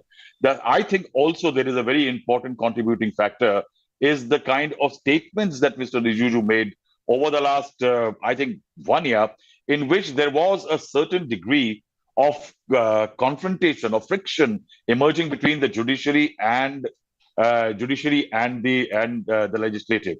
I think the central government was very conscious of the fact that his statement regarding the appointments of judges and others perhaps did not go down very well with the judiciary. And if you see the slew of appointments which happened in the recent past as far as judges are concerned, there was a certain slowdown. All that is definitely one conjecture, but the fact remains that visibly on the ground, one can see these could have been the reason. Otherwise, somebody who is a rising star in the government, that remember this portfolio Mr. Rijiju got from somebody as senior in the party as Ravi Shankar Prasad. So it was definitely a huge promotion for him at that time when he got the portfolio. But for him to be sent to Earth Sciences, which is not a very significant ministry, it might be a future ministry, but definitely that a setback as far as Mr. Rijiju is concerned. But definitely then I would be right in referring to this as a demotion. Rahul, request you to stay on with me. Polemy also with us. Manikyam Tagore, Congress MP from Viruddhanagar, is joining us on this broadcast. Mr. Manikyam Tagore, what do you make of this development? Kiran Rijiju is no longer the law minister. Yeah, it's a prerogative of the Prime Minister, but Kiran Rijiju as a law minister has failed. And he is a failed law minister, and we all know that the way he should have dealt with the law ministry, he has not given that much care itself. And therefore, in the history, he will be remembered as a failed law minister only. I'm surprised that Earth Sciences, like important... Tagore, why do you call him a failed law minister? And do you believe this is an admission of failure then by the government? He is a failed law minister. Everybody can understand that he is not a performing law minister. And he is only a troll minister. He only trolls Mr. Rahul Gandhi. Nothing else he do as a law minister. Law minister's work was not to troll Rahul Gandhi. It was the law minister was to behave with a dignified manner, because the law ministry is a very important ministry, because it is going to work with three organs of the country itself, judiciary as well as executive and legislature, parliament also. He has never been a person who's behaved in a dignified manner. He was a good sports minister, but a failed law minister. Okay, Manikyam Tagore, thank you for joining us here on India Today. So the opposition already saying that this is proof of an admission of failure by Narendra Modi, that Kiren Rijiju failed as a law minister, and that's been established. Rahul, an interesting point that Paulami had mentioned earlier was about Arjun Ram Meghwal being elevated as the Minister of State Independent Charge of Law and Justice now. Do you see this as a political move with the Rajasthan elections around the corner, or with the single point agenda of shunting out Kiren Rijiju? Because this isn't really a major reshuffle, it's just one change really that's been incorporated. See, it's not just a major not major reshuffle, but it is also not so significant move. Arjun Meghwal getting independent charge law and justice will not create huge political ripples as far as Rajasthan politics is concerned. But yes, political parties don't build a campaign like one big wall one night. They build it brick by brick. So if it can send a signal, perhaps Prime Minister Narendra Modi, his prerogative had the thought that if he hands over a little elevation or an extra to Arjun Meghwal, Mr. Meghwal will have something to talk about in his constituency or the adjoining ones. Very true. And, at this point, we'll await a reaction also from the government. But the fact that there was only one clear message that was sent out, and this is the notification that we've received. Rahul, did you get any hint that this was in the offing, that there seemed to be some suggestions of a change in the law ministry? No, there were not very strong signals. But yes, what one can say is that there was a sense of disquiet since the last two orders. The last two orders, somewhere the government felt there was a bit that sense of loss. See, remember, even if you go for the Maharashtra verdict is a kind of a fait accompli what the Supreme Court said. The Supreme Court said that we can do little to reverse a judgment, reverse a decision, especially in a case when the petitioner himself acted out of it, means Mr. Uddhav Thackeray resigned. But eventually, though the government survived, but that survival was not without body blows, I will say. There were body blows, and that is why those two judgments definitely, as far as the broader legal effort of a government, not very happy writing back home. And that is why I will say that this ouster of Mr. Kiren Rijiju definitely does have a certain amount. If you recall, this is not, there has been similar movement out of the ministries of law and justice when the ministers have not performed. Even in the Congress period, we saw that the legal setbacks in courts used to lead to changes as far as the law minister is concerned. I think Mr. Rijuju's removal and his entry into the earth sciences is the bigger story of the day than Mr. Meghwal.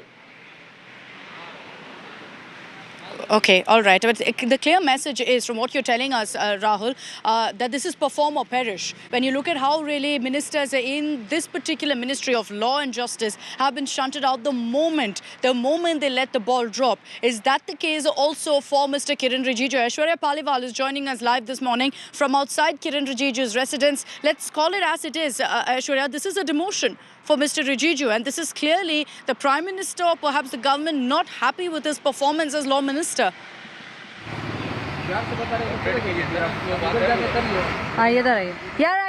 Akshita, I'm standing right outside Kiren Rijiju's house. This is the place where he stays. He no longer is the law minister of the country. That charge has been given. A lot of people are now saying that is this the beginning of the big cabinet reshuffle that we have been speaking about? And it seems like, Akshita, we will, over the course of the next many days, see more of the cabinet reshuffle taking place. The government, Akshita, at the moment believes that for the big Lok Sabha elections, which will take place in 2024, almost a year from now, all the leaders, they need to be given 1 year's time. That's the reason why we are seeing this kind of reshuffling taking place. Now, Kiren Rijiju, at the moment, from what we understand, is inside the house. He's not stepping out. He's been given another ministry. But yes, law ministry has been taken away from Kiren Rijiju. And it seems like, Akshata, that this will be the beginning of a big cabinet reshuffle. We will see more ministers, some ministers, some of the ministries taken away from few ministers and some other ministries being given to them. Akshata. Are there going to be more changes? Rahul, do you sense that this is the beginning of many more rejigs, many more changes being brought in the Union Cabinet? See, to actually preempt the mind of Narendra Modi, the Prime Minister, is hazardous. So one will never say something like this. But if there was a larger exercise impending, I don't think Prime Minister Narendra Modi will do it in piecemeal manner. If there is to be rejig, the Prime Minister would like to take a large holistic view of which way his Council of Ministers is going. There were a lot of rumors over the last 6 months, and at least 3 to 4 times it almost seemed inevitable that Prime Minister is going to rejig his entire Council of Ministers. Some people are going to get dropped and some are going to induct it. In fact, one of the very senior cabinet ministers told me that he has been virtually told that he is likely to go few months back, but that didn't really happen. So I would hold my horses on that. And my hunch is that if that was likely to happen, that if there was a large picture emerging of a large reshuffle, then I think some bit of wind would have been there. But then it is Narendra Modi and Amit Shah. Would you agree, Rahul, that this is a ministry that's high pressure because as I mentioned earlier, it's essentially perform or perish. We saw it with Ravi Shankar Prasad, and now we're seeing it with Kiran Rijiju. Yes, I think Ravi Shankar Prasad didn't largely go lose his ministry because of the fact that he didn't perform. I think it was a larger plan in which senior leaders were being divested and put into a thing, and it had more perhaps to do with the IT ministry, that IT and telecom that he was handling.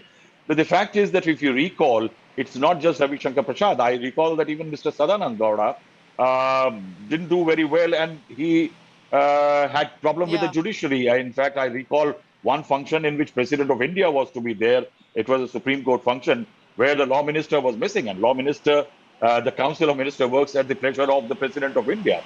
And since he was missing, there was a huge amount of chagrin and anger as far as the judiciary is concerned. And then Mr. Sadanand Gowda, who used to say everything as politically vicious with a smile on his face, had to leave the law ministry. And so I will say that usually the law ministry portfolio is getting hinged to the fortunes of the government as far as the Supreme Court cases are concerned.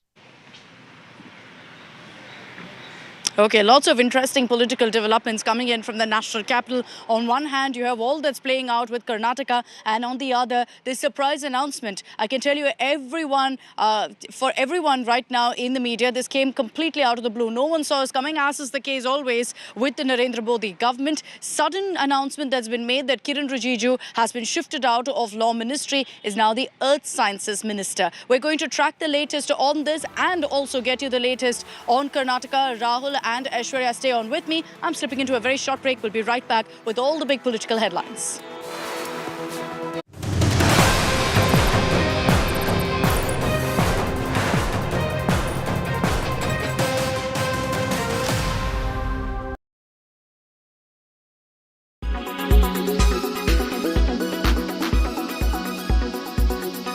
What about the 2 PSBs that the Finance Minister had announced in the budget in 2021? Are they on the back burner now?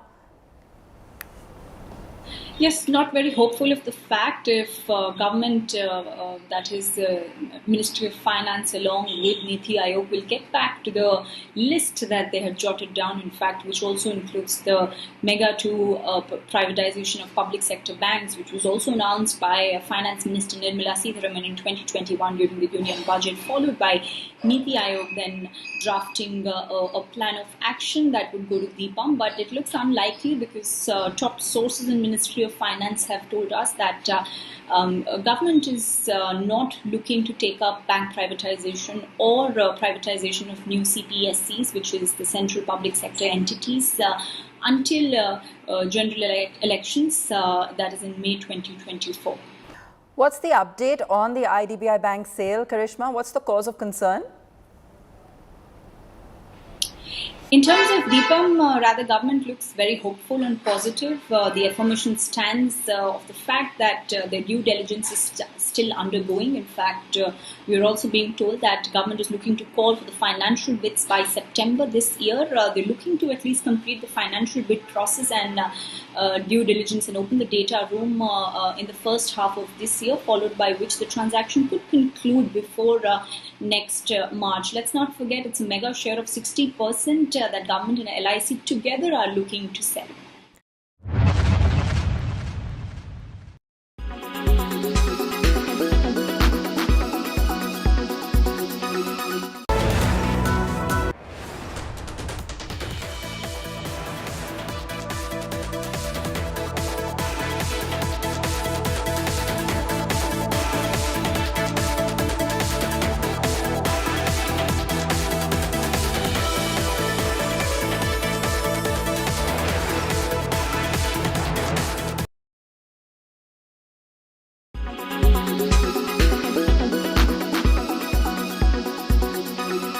Your longer term strategy on Europe, and is there a trade-off versus focusing more on India and expanding here?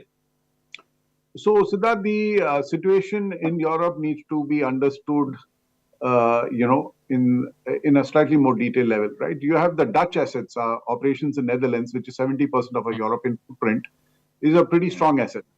It has always been cash positive, EBITDA positive, and does not require any support from India. So they can run on their own.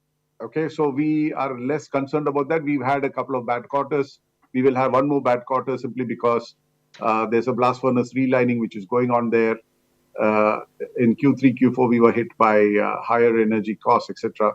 So, but we are not, worried about the structural, strength of the Dutch operation. It's a sustainable business. It can run on its own. It can transform. The challenge is UK, which is 30% of our footprint there. That's not cash positive. More often than not, it's cash negative. More often than not, it's EBITDA negative. And many of the facilities there, particularly in the upstream, are reaching the end of life.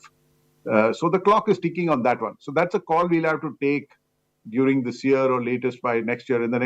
During this year and next year, those assets will come to end of life. And if there is not enough support from the government, we cannot transition to a new process route.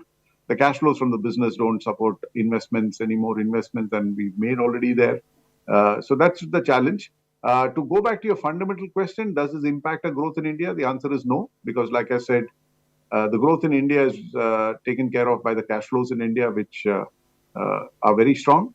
And like I said, if the Dutch assets don't need our support, and it's just the UK assets, which is 3 million out of 32 million, it's not as material as it was 10 years back, when it was 10 million out of 25 million.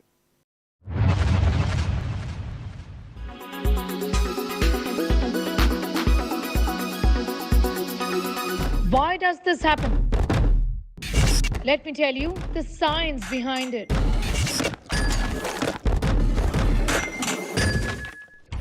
For more informative videos like this, keep watching India Today News Mode.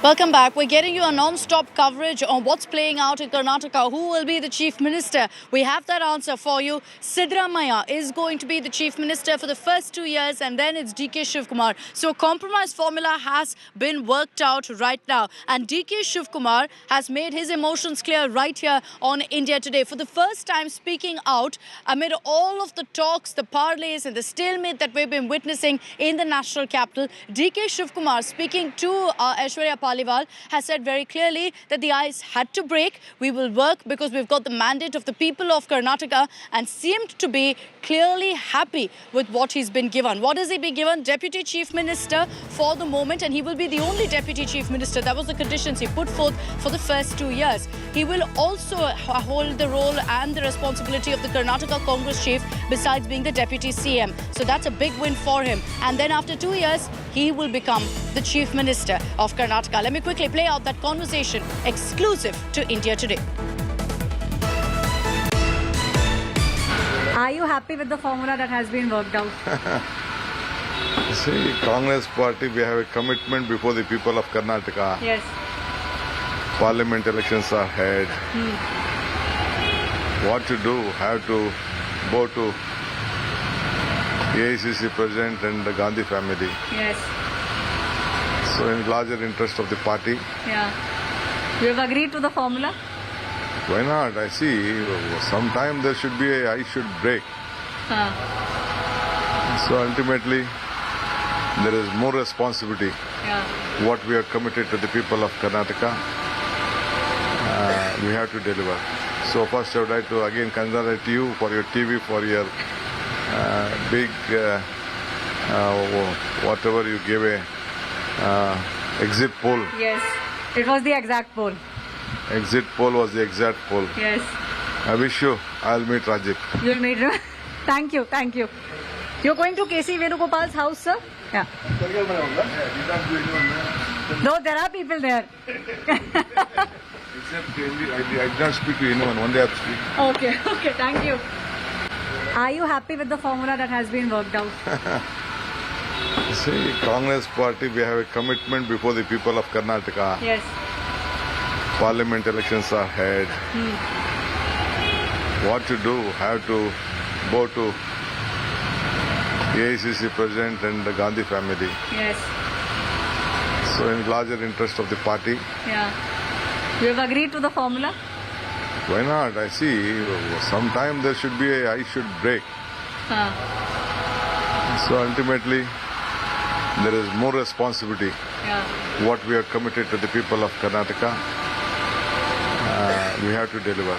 So first I would like to again congratulate you for your TV, for your big, whatever you gave a exit poll. Yes. It was the exact poll. Exit poll was the exact poll. Yes. I wish you, I'll meet Rajiv. You'll meet him. Thank you. Thank you. You're going to KC Venugopal's house, sir? Yeah. No, there are people there. Except I did not speak to anyone. One day I've speak. Okay, thank you.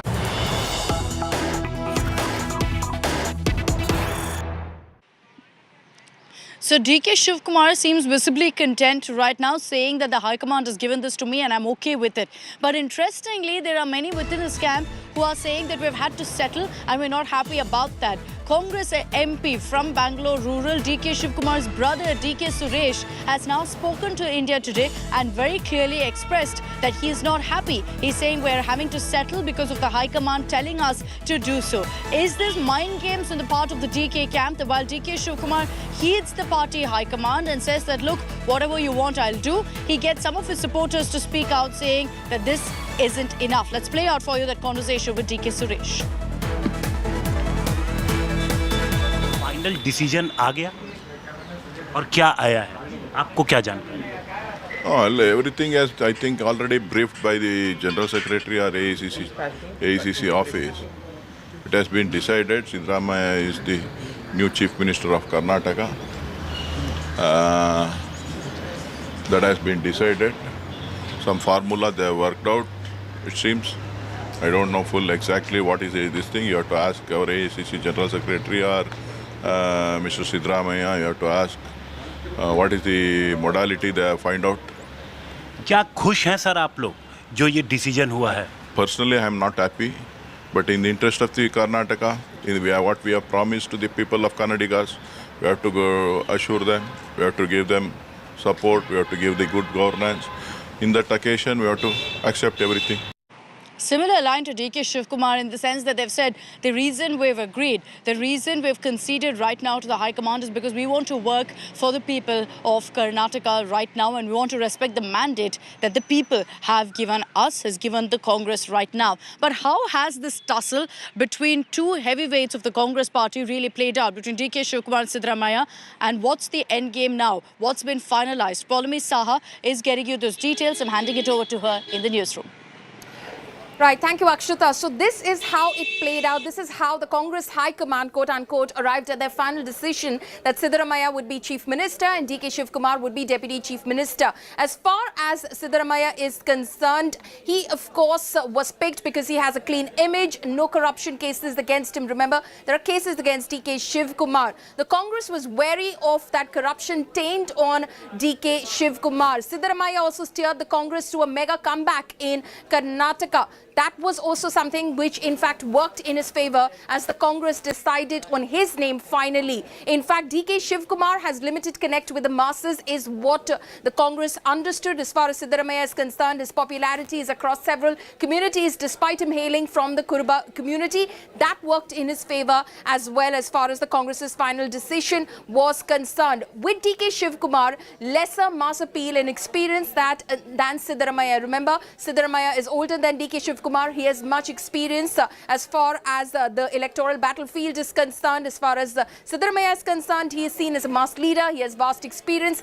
That worked in his favor. That in fact went against DK Shivakumar because he has lesser experience on the field, lesser number of MLAs backing DK Shivakumar. Remember that the observers in fact who had gone to Bengaluru had in fact taken the opinion of every MLA in order to understand who they'd like to see as the leader of the legislature party. As far as Siddaramaiah is concerned, most MLAs swore their allegiance to him. He of course claimed that close to about 90 MLAs in fact were supporting his candidature. Back to you, Akshita.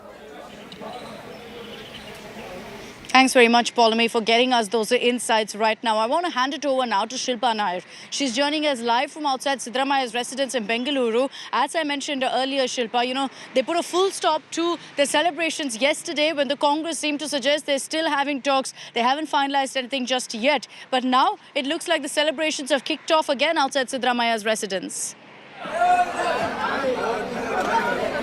Well, that's right. In fact, celebrations have once again broken out here outside Siddaramaiah's residence. The crackers are back, the jalebis, the sweets, and the sloganeering is also back. In fact, these are the visuals from outside Siddaramaiah's residence. Jubilant cadres, and some of them who've come from across Karnataka because they are, supporters of Siddaramaiah and they want to see him as the Chief Minister of Karnataka. And in fact, I'm just going to request my video journalist to show you how they've garlanded this name box, name card outside Siddaramaiah's residence. Crackers were being burst and jalebis were being distributed. So clearly a jubilant mood as far as Siddaramaiah supporters are concerned. And also, I'll just request my video journalist to show you Pal Abhishekam, a typical South Indian thing to do. Pal Abhishekam being done on the posters of Siddaramaiah where they're pouring milk on Siddaramaiah's photo. So clearly, this struggle, of course, this tussle, of course, has not been easy. We saw the kind of deliberations that took place, the back-to-back meetings, the hectic parleys that took place in New Delhi between the party high command and the Karnataka leader Siddaramaiah and DK Shivakumar. And after that, burning that midnight oil, the Congress has finally reached a consensus where Siddaramaiah will be the next Chief Minister. The power-sharing formula, of course, has been accepted is what we're given to understand. DK Shivakumar also saying that, I'm accepting the conditions considering the larger interests of Karnataka and the kind of promises that we made to the people of Karnataka. So the swearing-in ceremony will take place on 20th of May. And that, of course, is going to be a grand occasion for the Congress party. And I'm just going to speak to some of the supporters here. Sir, aap kahan se aaye hain? Give you a chance, Shilpa. I'll give you a chance to speak to people in just a bit. My apologies for interrupting, but there's breaking news that's coming in right now. Even as Siddaramaiah and DK Shivakumar are seated together in the same room for the first time since this hectic parleys began in Delhi, they're together right now at KC Venugopal's residence. What we're picking up is that Siddaramaiah and DK Shivakumar will be taking a flight back to Bengaluru today. This afternoon at about 1:30, they're going to be flying back to Bengaluru. At 7 to 7:30 is when the Congress Legislative Party meet will happen. And in that meeting, there will be a formal declaration that Siddaramaiah is the Legislative Party leader. What does that mean? Well, it's the CLP that nominates the party leader, and that person is officially the Chief Minister. So this process will be followed. And for all of you wondering if there will be a formal announcement, no, there will be none. So the Congress isn't going to hold any sort of press conference. Rahul Gautam is joining me live with more on that. Rahul, no press conference by the Central Congress, by the High Command. Directly, it's going to happen now in Bengaluru in the Congress Legislative Party meet. Well, it is appearing that at 7 p.m. Siddaramaiah will be declared as the leader of Congress Legislative Party, and then he'll be becoming the CM designate of Karnataka. We actually pointed out that if any announcement is going to be made, that is going to be made in Bengaluru itself. Obviously, the party would be sending out this message that the new leader has been chosen among the Karnatakas, and it's not the will of High Command or Delhi that has been imposed upon them. Also, one has to read between the lines. We had two exclusive conversations with DK Suraj and DK Shivakumar, and it appears that they are not happy, and in fact they have given up on CM post. I mean, Mr. DK Shivakumar, obviously, only after the intervention of Sonia Gandhi. She was the one who actually brokered the peace, and obviously it seems that the bigger question still lies that whether the job is finished, or is there something which has been left on future, because that's the one thing that's actually going to decide. Because DK Suresh, brother of DK Shivakumar, coming on record saying that we are not happy, but we are accepting this for the welfare of Karnataka. So it seems that although Mr. Shivakumar has accepted the formula of becoming Deputy Chief Minister, but it seems that he has clearly conveyed to High Command that this time he wanted to become Chief Minister, and obviously, he was flexing his muscles. He was trying to send out this message that he has given, sweat and blood to party, and therefore he should be rewarded. But it was only Sonia Gandhi, a call from Sonia Gandhi, it took to convince DK Shivakumar to give up. And it seems that now finally we're going to have a swearing in ceremony, and Siddaramaiah is going to be Chief Minister at least for 2 years. Remember, I want to underline one thing here, that there's not going to be any public announcement whatsoever as far as rotational CM thing is concerned, because you can't really have a public announcement. That would going to be undermining. But they're going to undermine the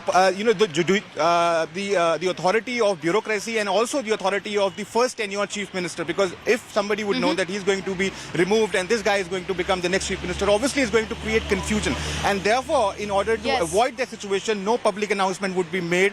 If this promise has been made to DK Shivakumar that he's going to become Chief Minister after 2025. So what's clear is that there's no public announcement. What does that mean? It means that the Congress High Command isn't going to come out and say to the public that DK Shivakumar is going to get the Chief Minister throne in another 2 years. It's an agreement that's been made. It's an assurance that's come from the Gandhis directly to DK Shivakumar, but will not be made in public. So that's the big update that comes in really from this news break that we're getting to you. Stay with us here on India Today. Rahul Gautam, Shilpa Nair, who's joining us live from Siddaramaiah's residence, Apurva Jayachandran, who's joining us live from the Congress office in Bengaluru. All of them remain with us. We're getting you our non-stop 360-degree coverage on the big news that's coming from Karnataka, that Siddaramaiah is the next Chief Minister, and DK Shivakumar also has been placated. Details, ground reports coming your way in just a few moments.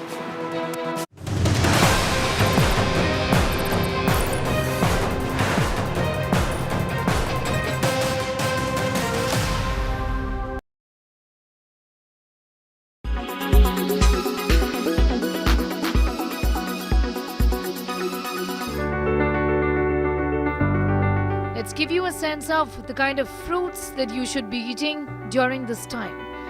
Watermelon is a fruit commonly found in India in summers. It can prevent dehydration and help in cooling the body.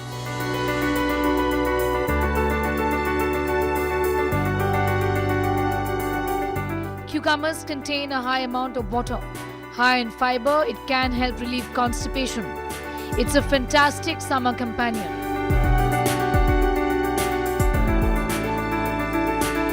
Curd, an excellent dairy product that can be included in your diet in various forms.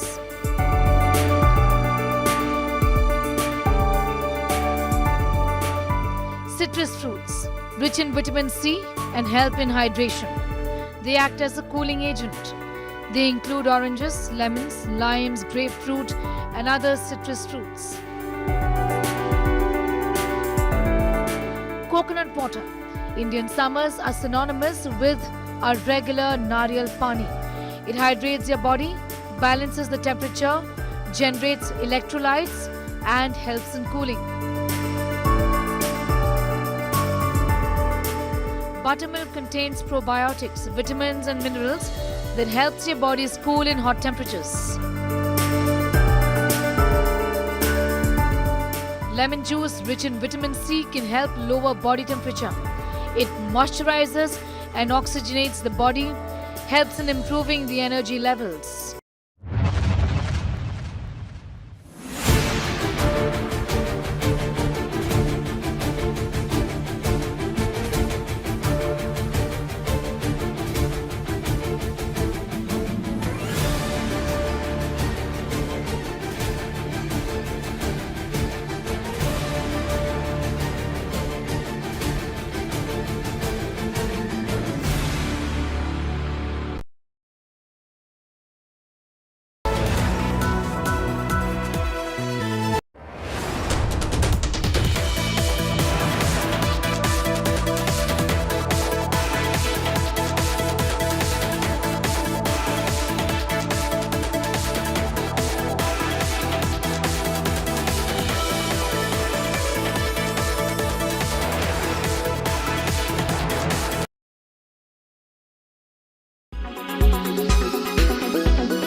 forecast now. Delhi, maximum 41 and minimum 24 degrees. Mumbai, maximum 31 and minimum 28 degrees. Kolkata, maximum 38 and minimum 24 degrees. Bengaluru, maximum 32 and minimum 26 degrees. Chennai, maximum 33 and minimum 29 degrees. Hyderabad, maximum 40 and minimum 30 degrees.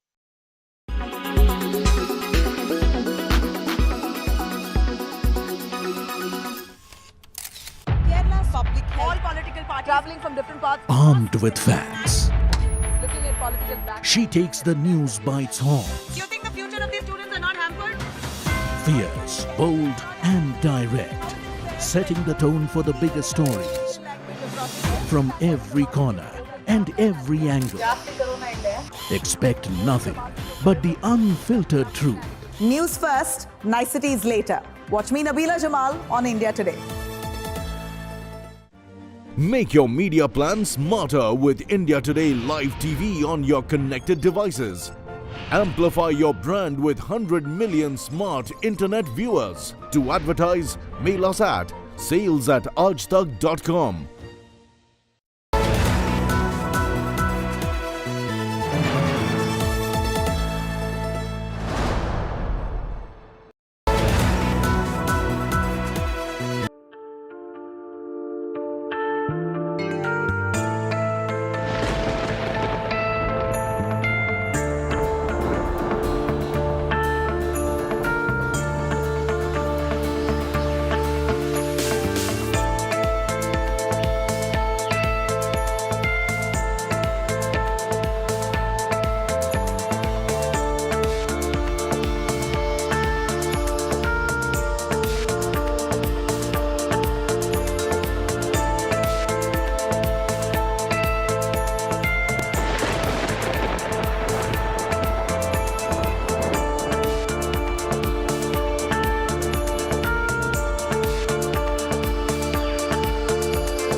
are watching India Today.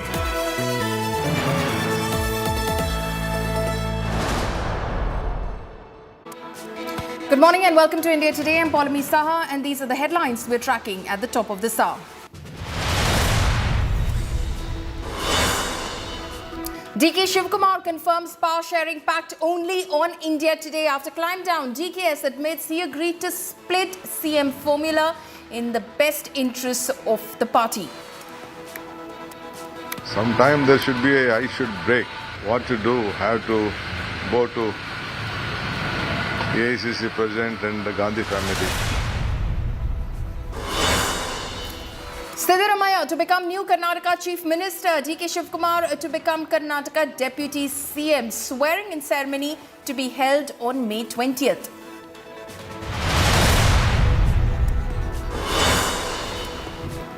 Big rejig in Modi cabinet. Rijiju loses law ministry and amid collegium tussle, Arjun Megwal to be made MOS independent charge of law and justice.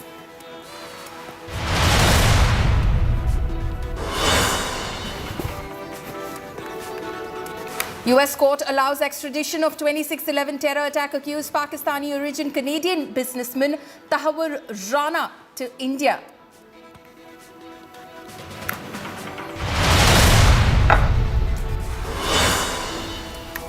Imran tweets predicting his arrest. Pakistan police gherao Imran's Lahore home. Accused of shielding rioters, Imran asked to hand over terrorists.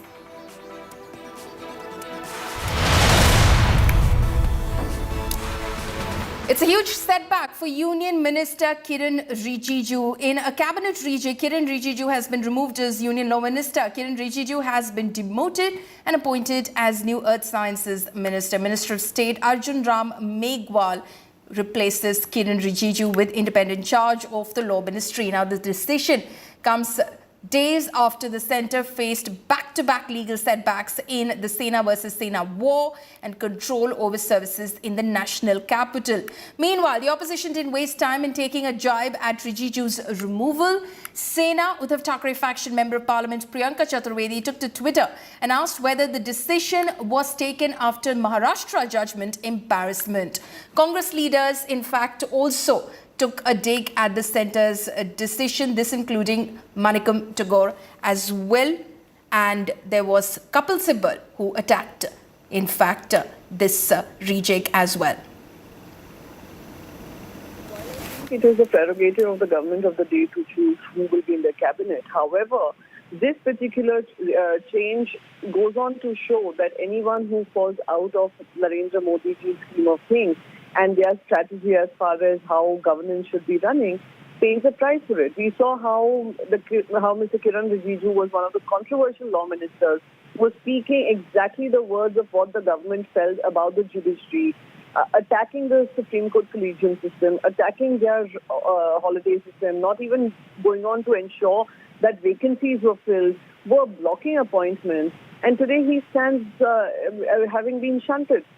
Having said that, the other point of trying to change the judiciary is a charge which has been levied on this government repeatedly, and the way the law minister spoke indicated the same. I think it is a fallout of the Maharashtra government order, which has ensured embarrassment and reprimand for the BJP, as well as what is happening with the Adani investigation. It's a prerogative of the Prime Minister, but Kiren Rijiju as a law minister has failed, and he is a failed law minister, and we all know that the way he should have dealt with the law ministry, he has not given that much care itself.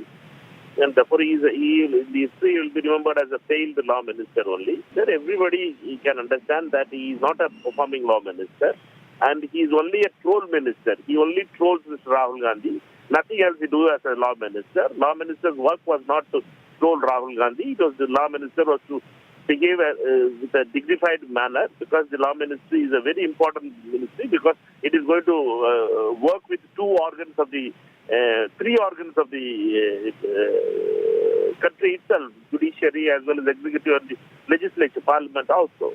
He has never been a person who should have behaved in a dignified manner. He was a good sports minister, but a failed law minister. My colleagues Aishwarya Paliwal and Rahul Srivastav are now joining me live. Aishwarya is in fact tracking Kiren Rijiju at the moment. Any sort of reaction that's coming in from the former law minister, Aishwarya, after this sudden rejig where he's lost his position in the law ministry and has been shunted out to Earth Sciences?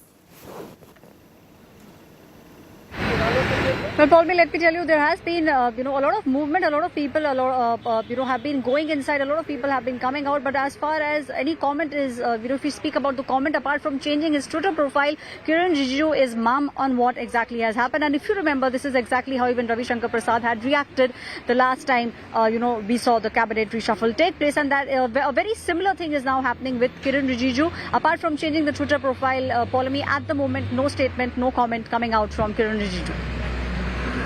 Srivastav, our National Affairs editor, is also live with me at the moment. Rahul, what do you think went down as far as this decision was concerned? Why, in fact, remove Kiren Rijiju from the Law Ministry? Well, I mean, it seems increasingly that the Ministry of Law and Judicial Affairs is getting very internationally linked to the fortunes of the government as far as or the party in power vis-a-vis the courts. And if you see, this is not the first ouster. Mr. Ravi Shankar Prasad lost his law portfolio. And before that, Sadanand Gowda had problems with the judiciary, and the judiciary sounded the government.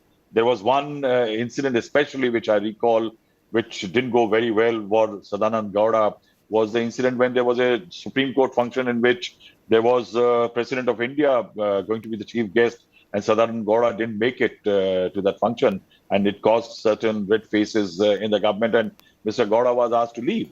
And eventually what we are hearing is that too many comments by Mr. Rijiju as far as the judiciary are concerned. There were occasions on which his comments on the appointment by the judiciary, the collegium system. Rahul, we're getting some breaking news that's coming in right now. Apologies for cutting you short. News that's coming in right now after the bitter war. DKS and Siddaramaiah's show of unity. Sidhu and DKS arrive at Kharge's residence in the same car. DK Shivakumar agrees to power sharing formula. That's the latest that's coming in right now. You can see those images of DK Shivakumar and Siddaramaiah arriving at Congress President Mallikarjun Kharge's residence. They both, in fact, arrived in the same car at his residence. This, of course, the Congress has finally hatched out a formula where Siddaramaiah will be the next Chief Minister of Karnataka and DK Shivakumar will be his deputy.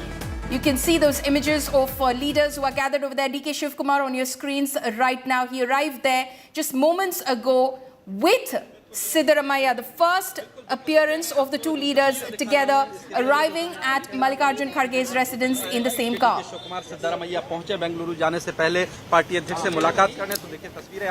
You can see those first images. We're expecting that there will be in fact a Congress Legislature Party meeting at 7 p.m. this evening, which will in fact officially make the announcement that Siddaramaiah has been chosen as the leader of the Legislature Party. As far as the Congress is concerned, you can see more vehicles that seem to be, in fact, coming in. As far as Mallikarjun Kharge's residence is concerned, there are hectic, in fact, vehicle movements that we can see. DK Suresh, we believe, has now arrived at the residence of Mallikarjun Kharge.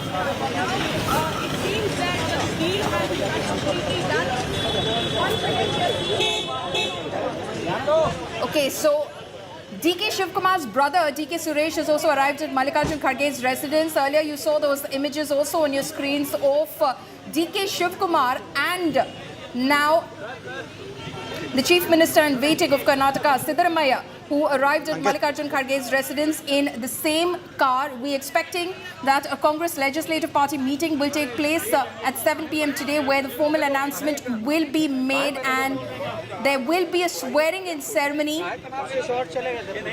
on the 20th of May, that is day after tomorrow at 12:30 p.m. But you can see in those images Randeep Surjewala, Siddaramaiah and DK Shivakumar as well, all leaders of the Congress Party. Rahul Gautam is joining us live at the moment.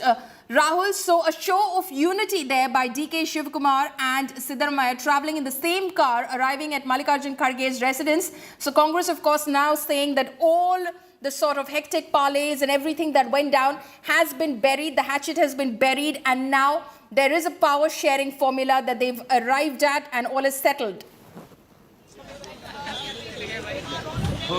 Absolutely, Paulomi. Both leaders have agreed upon this formula, and now we can see individuals on TV screens. DK Suresh, who is the brother of DK Shivakumar, has also reached here. A short while back, Siddaramaiah, Randeep Singh Surjewala, KC Venugopal, Mr. DK Shivakumar, they all reached here, and obviously the biggest challenge that is over now, and obviously the Congress Party would now be sending a strong message out that how everybody is united. Both the leaders are now convinced as far as power sharing is concerned in Karnataka, and therefore you can expect now some initial first pictures of Siddaramaiah sitting along with DK Shivakumar, along with Mr. Mallikarjun Kharge. So obviously now party would try to create this narrative that the issue has been resolved and the house is in the proper order, and therefore now all these senior leaders have reached at Mr. Kharge's residence. And in fact, we are learning from our sources that after meeting the Congress president of and in this meeting we've been informed they will be thanking him for all the support.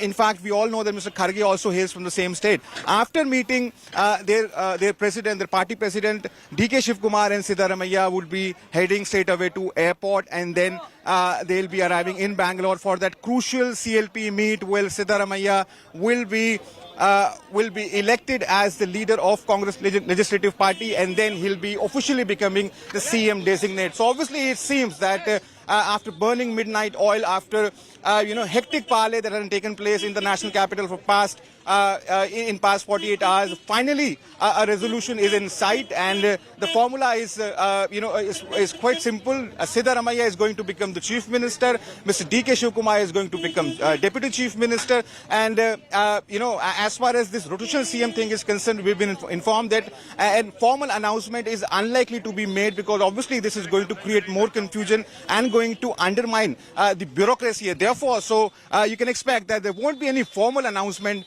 per se, if in case the both leaders have been assured rotational power. You can see in these visuals, 10 Rajaji Marg is the new power center as far as Congress party is concerned. And so we have the first pictures now of Mallikarjun Kharge standing with Siddaramaiah, and so these are the first pictures. Now you can see in these visuals, the Congress party, from the very beginning they were clear that they'll be able to solve this. It was only deliberation and consultation that were underway, and it was only a matter of time before a conclusion could be arrived. And it seems that finally Mr. Mallikarjun Kharge has got both DK Shivakumar and Siddaramaiah on board, and it seems that the political drama that was unfolding in the national capital in last 48 hours is finally coming to an end. And this evening, it seems that Karnataka will be having a new chief minister. On with us, we're of course getting those first images of the two leaders along with the Congress president. So all's well there after several days since May 13, when the results were out. Finally, on May 18th, in fact, the Congress has come, in fact, to a conclusion as far as the power sharing formula is concerned between the two chief contenders of the Congress party, that is DK Shivakumar and Siddaramaiah. This is, of course, an image which has been tweeted out by Randeep Singh Surjewala, who in fact was the state in charge, is the state in charge for the Congress party. He says the winning team is what he calls it.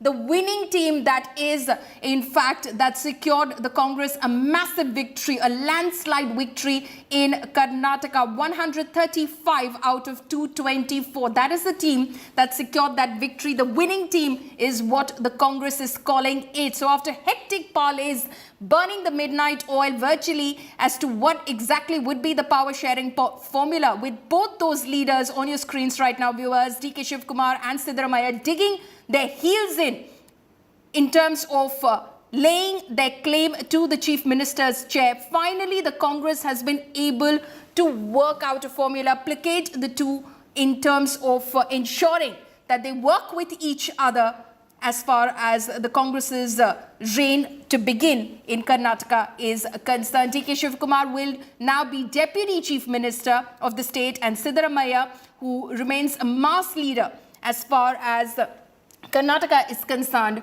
will occupy the Chief Minister's chair. Mallikarjun Kharge also hailing from the same state. The three leaders who hail from the state of Karnataka there, in fact, now all smiles, in fact, holding up their hands and declaring that this is the winning team. This is what the Congress is calling the winning team. Both leaders, in fact, are at Mallikarjun Kharge's residence right now. Let's listen into this report, which has been filed by my colleague Akshita Nandagopal. हाँ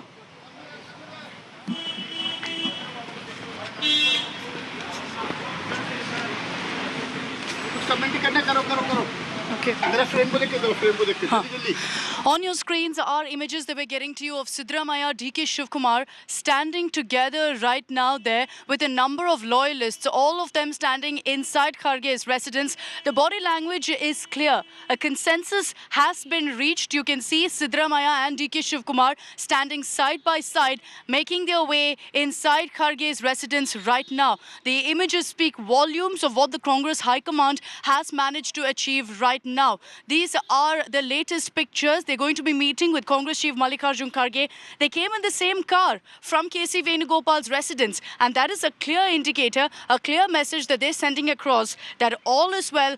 Both of them right now are happy. A meeting is underway as we speak at Mr. Kharge's residence. It's possibly just a courtesy call right now. They're meeting with the Congress president to let him know that whatever he says, his decision is final, and that's why both are okay with it. They're traveling in the same car to send out a message of bonhomie to say that there is no bad blood between us. We will work together for the people of Karnataka.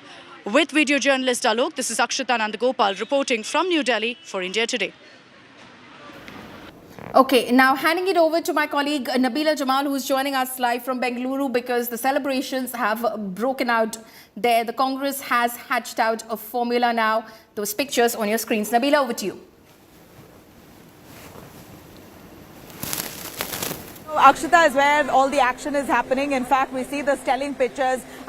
These are the pictures that Karnataka was certainly waiting for. DK Shivakumar, Siddaramaiah, both of them who ideally there's all the aspersions cast on their equation, their friendship. It's been strained all along, and that's why these are the two contenders for CM's post who've been digging in their heels, pushing the High Command to give them the CM for a full 5-year term. But it appears that the Congress High Command has finally come to a formula, struck a balance by giving 2.5 years to both leaders, but a formal announcement on this is yet awaited. In fact, Akshita is exactly where Kharge, you're right in front of Kharge's residence, Akshita. Do we see the kind of fanfare outside Mallikarjun Kharge's house? And those images here, believe me, for Karnataka is golden. We were waiting to see both of them come together because otherwise it would only mean another round of or another term of unstable governance for Karnataka, and that's something the state can't bear.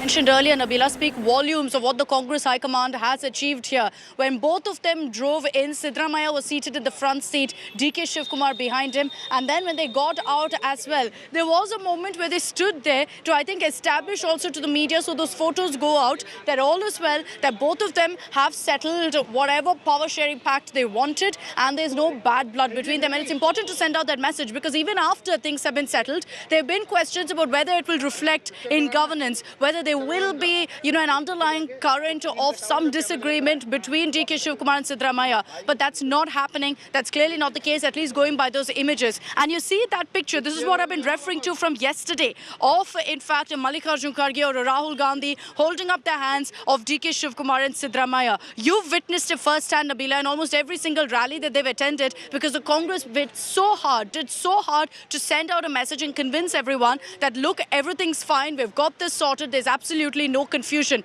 And that's the message that's been sent out again now. This meeting that's happening right now behind me in Mr. Kharge's residence, where you see a stream of cars still going in for that huddle, is just a courtesy call. It's a meeting with Kharge to tell him that, sir, you as the Congress chief, whatever you say is our command. We have agreed to the terms and conditions that you have put forth. So both Siddaramaiah and DK Shivakumar are sending out a message to Kharge, to the Gandhis, to whoever you deem the Congress High Command, that all is well. We agreed to this current formula and things will be smooth. Having said that, DK Shivakumar in this meet and in the many other meets that he's had has no doubt put his foot down, declared very, very clearly to Mallikarjun Kharge, to the Gandhis, to KC Venugopal and to everyone else he's met that assurance has been given that I will be made the Chief Minister after 2 years. So it'll be interesting to see how really that is communicated because we're hearing there will be no press conference by the Congress. Directly where you are, Nabila, in Bengaluru, Siddaramaiah and DK Shivakumar after this meeting are going to be heading back. 1:30 we're hearing they'll take a flight and then head directly to Bengaluru for the 7 p.m. CLP meet where directly it'll be announced that Siddaramaiah is the Legislative Party leader, which translates to him being the Chief Minister. So there'll be no public announcement about DK Shivakumar becoming the Chief Minister after 2 years or any of that. Rahul Gautam is live with us from another vantage point at Mr. Kharge's residence. Apurva Jayachandran is joining us live from the Congress office in Bengaluru. Shilpa Nair is joining us live from Siddaramaiah's residence. Rahul, I'm going to hand it over to you because where we are is where the political action currently is. You caught a close glimpse of Siddaramaiah, of DK Shivakumar. What did you think? It looks like they've definitely buried the political hatchet or whatever problems they had. Well, as far as Karnataka next Chief Minister is concerned, I think that topic is over, given the fact that this picture, this picture has come, almost after 48 hours after these two leaders arrived in the national capital. And this only shows that all was not well at that point of time. But given the fact that now Mallikarjun Kharge, Sonia Gandhi, with their intervention, finally they have reached, to a consensus, and this issue has been resolved. Now, as I was telling you earlier also, around 11:30, this is what we are learning. KC Venugopal is going to hold a press conference, and it is expected that he's going to make a formal announcement about the formula that the both leaders have agreed upon. As we speak, DK Shivakumar and Siddaramaiah, they both are inside 10 Rajaji Marg. They are meeting Congress President Randeep Singh Surjewala, who is the in charge of Karnataka. He has described this meet as a cutscene meet. He said that this is, in fact, while he posted that picture, he said the winning tea. So obviously, the Congress party is now sending this message that that all is well. Both leaders are on board as far as decision is concerned, and therefore, an formal announcement would be made soon. Now you can see 10 Rajaji Marg buzzing with activities. As we speak, DK Suresh also reached here just moments back, and it seems that this afternoon the two leaders will be heading back to Bangalore to attend that crucial CLP meet wherein Siddaramaiah will be declared as the leader of Congress Legislative Party. And it seems that the political drama that was unfolding in the national capital for past 3 days is finally coming to an end. Here, of course, are telling the photographs that we see from Delhi gives us an immense sense of pleasure that finally things are back to normal. DK Shivakumar and Siddaramaiah, despite all of they have put their differences aside and come together as a solid unit. In fact, it was Sonia Gandhi, we believe, who has really cast her formula on this entire conundrum that went on for nearly 3 days. Sonia Gandhi was the one who waved her magic wand, is what we hear, giving a solution of a power-sharing pact between the two leaders. But that formal declaration is going to be reserved. And this is what the Congress has said and tried to settle this matter with DK Shivakumar. Knowing Shivakumar very well, he's a man who has huge, immense ego, will not buckle to any kind of pressure. It's only Sonia Gandhi's word that DK Shivakumar would abide to, and it appears that's what's happened. He's known as the blue-eyed boy of the Congress party, and he has taken the word verbatim from Sonia Gandhi. It's the same Sonia Gandhi who had promised him that she's going to make him the chief minister if he brought Congress to power in Karnataka. And now, years later, it's the same Sonia Gandhi who has convinced DK Shivakumar that if at all you are going to, if at all you give this, the first 2.5 years to Siddaramaiah, I will assure that he will leave and vacate that seat for you the second half of the term. Rahul Gautam has some Congress leaders with you. Rahul, over to you. Tell us, bring us the mood from them. I have with me Karnataka Youth Congress Chief, Mr. Mohammad Lanapat. Sir, how do you see, because finally it seems that everything is well as far as Karnataka is concerned. How do you see that Siddaramaiah becoming Chief Minister, DK Shivakumar becoming his deputy? See, the Karnataka people of Karnataka very clearly gave a verdict that they didn't want a BJP government and they trusted in the Congress. So right now, Siddaramaiah ji and DK ji, both of them together have bought this government and both of them are getting important posts. So it is a good news for the people of Karnataka, and I am confident that both of them will deliver the Congress guarantees. But sir, DK Shivakumar spoke with our channel India Today exclusively. He said that sometime you have to do something to break the ice. In fact, DK Suresh also said that he is not happy, but still for the welfare of Kannadigas, for Karnataka, they're going to accept the decision. So whatever the High Command is given the decision, we will agree to it. It was said the first day. And we hope and believe that the High Command has taken the right decision. And the people of Karnataka are happy with whatever decision is. You're saying that all is well in Congress now, everything is over now. Resolution, compromise formula has now been reached. It has been worked, and the people of Karnataka are going to get good governance for the next 5 years. Thank you. Thank you. So that was Youth Congress chief putting clear words that everybody must abide by the decision that has been made by the High Command. In fact, he also said that both DK Shivakumar and Siddaramaiah, they're going to work together, and they're going to deliver the 5 guarantees that were promised by Congress party. And it seems that finally, as I was telling you earlier also, that we are reaching to a conclusion. Finally, this political drama that was playing loudly on TV screens in Bengaluru, in Delhi, is finally coming to an end. We are also learning from our sources that after meeting Let's hope so. Mr. But I wouldn't take it for granted, Rahul, because there are so many endless twists and turns when it comes to Karnataka politics that I wouldn't take anything for granted. But right now, there is a meeting that's happening in which you've got only the top leadership of the Karnataka Congress, Mallikarjun Kharge, Siddaramaiah, DK Shivakumar, KC Venugopal and Randeep Surjewala. All of them are seated in a room, pictures of which we are also putting out here on India Today. And that shows you that right now, none of the loyalist supporters are being allowed inside these huddles where crucial decisions are being taken. The difference between this meet and every other meet that we've seen so far is that both Siddaramaiah and DK Shivakumar are seated together. And that tells you that clearly all terms and conditions have been spoken about. So there's no doubt that Siddaramaiah also has been told that DK Shivakumar will be made the Chief Minister, that he is not going to be a full-term Chief Minister. He's going to be the CM for 2 years and then DK Shivakumar for 3 years. But he's been okay with that. From the get-go, he said, I'm okay with the power-sharing deal, but just ensure that I am the Chief Minister first, because age is not on my side. Let's, in fact, get you more updates that are coming in right now. I'm going to hand it over to Paulami Saha for that.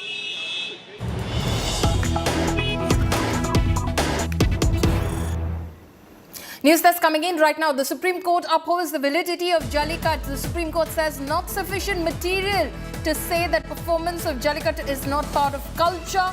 Cultural heritage is an issue that ought not to be part of judicial inquiry. A 5-judge bench sets aside earlier Supreme Court order calling Jallikattu cruel. So that is what is coming in from the Apex Court at the moment. The Supreme Court has upheld the validity of Jallikattu in Tamil Nadu, also of bullock racing in Maharashtra, Karnataka. So clearly that is an important order that's coming in from the 5-judge bench of the Supreme Court, which has set aside the earlier Supreme Court order calling Jallikattu cruel. Pramod Madhav is joining me live on this. Pramod, any sort of first reactions that are coming in? What are you hearing from people on the ground about this very important order from the Supreme Court? It surely is very important for the state of Tamil Nadu, Akshita, because we were present for all those 7 days in Marina, and we saw the kind of essence, emotion that was on the ground in support of Jallikattu. 7 days, there was no kind of violence, nothing. It was the students, it was the youth who conducted the protest, and on the last day, we did see the violence also. In fact, we have a couple of people with us who indirectly participated in this protest. This is Snigdha. Her brother was also participated in that protest at that point. How do you see this verdict which has come in favor of Jallikattu to be conducted in Tamil Nadu? I feel proud that the verdict has come in favor of Jallikattu. It's a pride of Tamilian that Jallikattu is a very historical and culturally celebrated sport.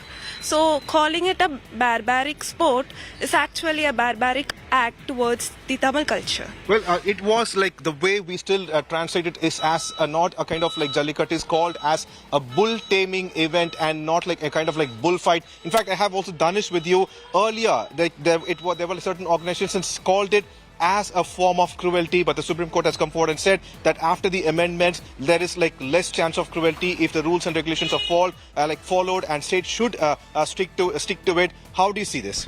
Actually, it's culture identify. If you see, this Jallikattu has been crossed over for 2,000 years ago. And also you can see those Jallikattu fight, which means bull tampering in temple functions, are mainly for temple events. And also you can see this Jallikattu is mainly used for purpose to prevent the cattle, and also to prevent those cattle owners from the poverty. They also can come over it also. The Jallikattu also is must be secured in either way. So this is, I could see a positive answer. Also, Akshita, like everybody in the state of Tamil Nadu calls it as a positive one because it is a part of the soil. We've gone to Jallikattu for the past 3 years. We've been there during the protest, and we know how this is connected to the emotions. In fact, until the Supreme Court verdict was out, people were a little bit worried what if it goes against, because imagine nearly 1 lakh people had gathered in the Marina Beach at that point, and they were protesting day and night. And now the Supreme Court has said that whatever amendments has made sure that cruelty will be minimized, and it was also made sure, Supreme Court has said that no cruelty, no animal should undergo any form of cruelty, Akshita.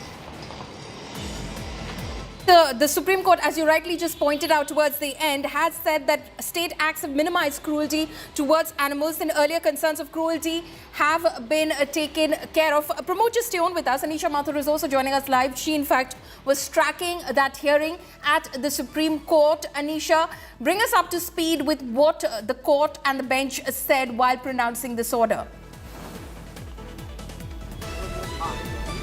Well, Paulmi, we've seen the kind of protest that happened in Tamil Nadu, in Maharashtra with regard to Jallikattu and bullock cart racing, and now the Supreme Court has very clearly come down on the side of the people who wanted to continue this practice. They have said that the acts that were the amended acts that were passed by Maharashtra, by Karnataka and by Tamil Nadu for Jallikattu and bullock cart racing are in fact valid legally, that they have created substantial provisions to ensure that there is minimization of cruelty to animals, and therefore these bovine sports will not come within the bar that has been put under the Animal Cruelty Act. Effectively, the court has said that this is a part of the cultural heritage, that you cannot say that this is not part of cultural heritage. And however, the court has also made certain observations and orders with regard to preventing cruelty. They have said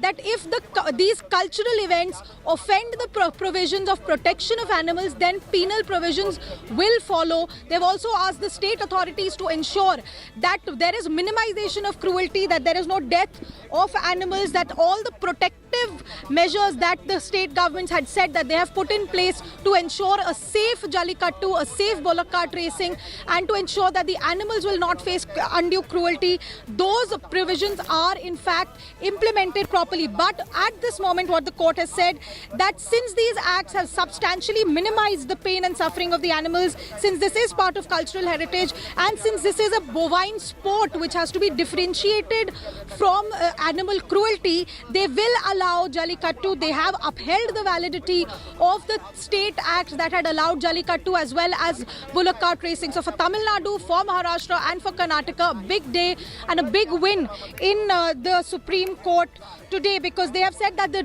issues that have been pointed out earlier, because remember, this is not a new controversy. We've seen orders being passed in 2011, in 2014, when the Supreme Court itself had said that this seems to be something that is cruelty to animals. After that, the acts were amended, and now the amended acts have been given the stamp of approval by the Supreme Court, saying that these acts are valid since they do ensure safety for the animals, they minimize cruelty, and therefore, as the states have assured that these will be implemented properly, the validity of Jallikattu and bullock cart racing in Tamil Nadu, in Karnataka and in Maharashtra has been upheld. It is a big win now for the states which have been arguing that this is part of their cultural heritage. The court has gone into the fact that the texts that were shown, the arguments that were given, show that at least for more than 100 years these practices have been carried out in the state of Tamil Nadu and in the other two states. Back to you.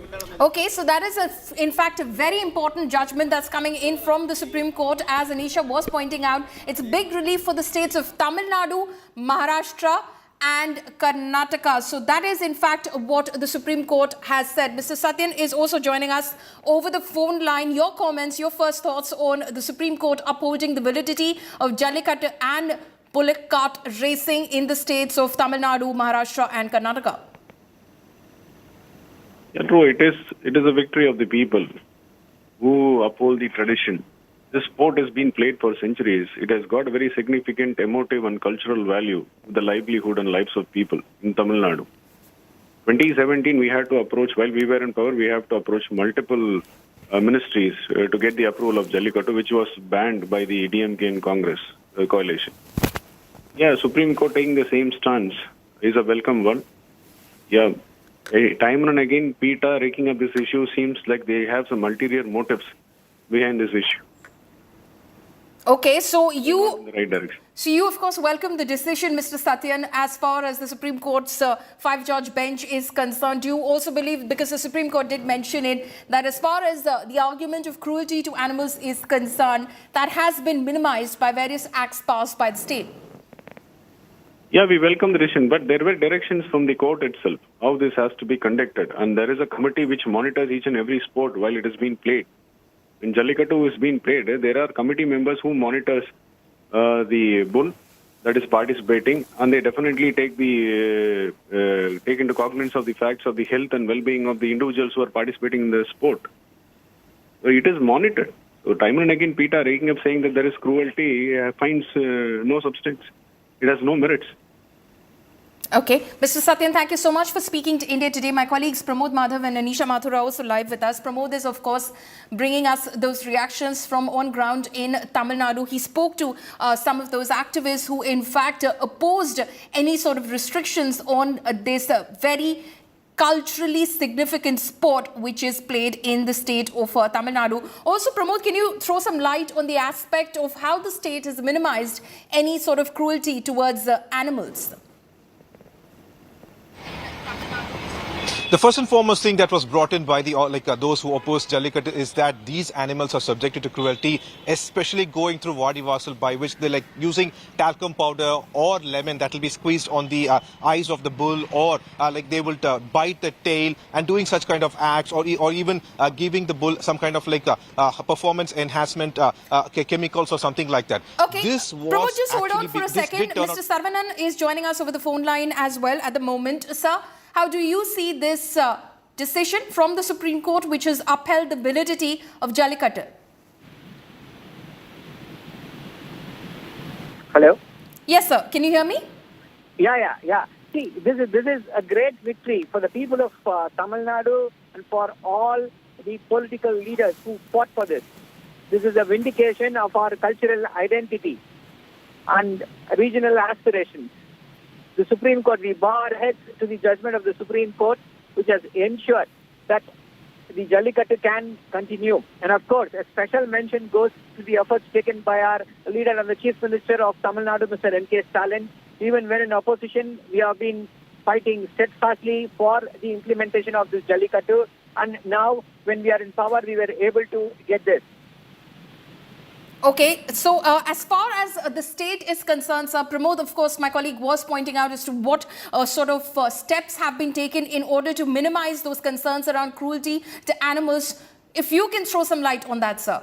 How do you allay those fears, especially with animal rights organizations saying that these sports, as they are played in Tamil Nadu, in Karnataka, in the state of Maharashtra as well, they're cruel towards animals? See, this has been their grievance ever since the Jallikattu was thought to be banned, probably for the last 10 years. And there are successive Supreme Court judgments which have ensured, which have put out a lot of safeguards. They've definitely, the way this is being conducted now is far more better than what we had 10 years ago or 15 years ago. And if they are going to give us a few more guidelines, probably the authorities will be able to consider them and ensure that cruelty will not be inflicted on those animals. See, more than that, this is something which exhibits the pride of the culture of the state, which has been in vogue for the last probably 300, 400 years or more than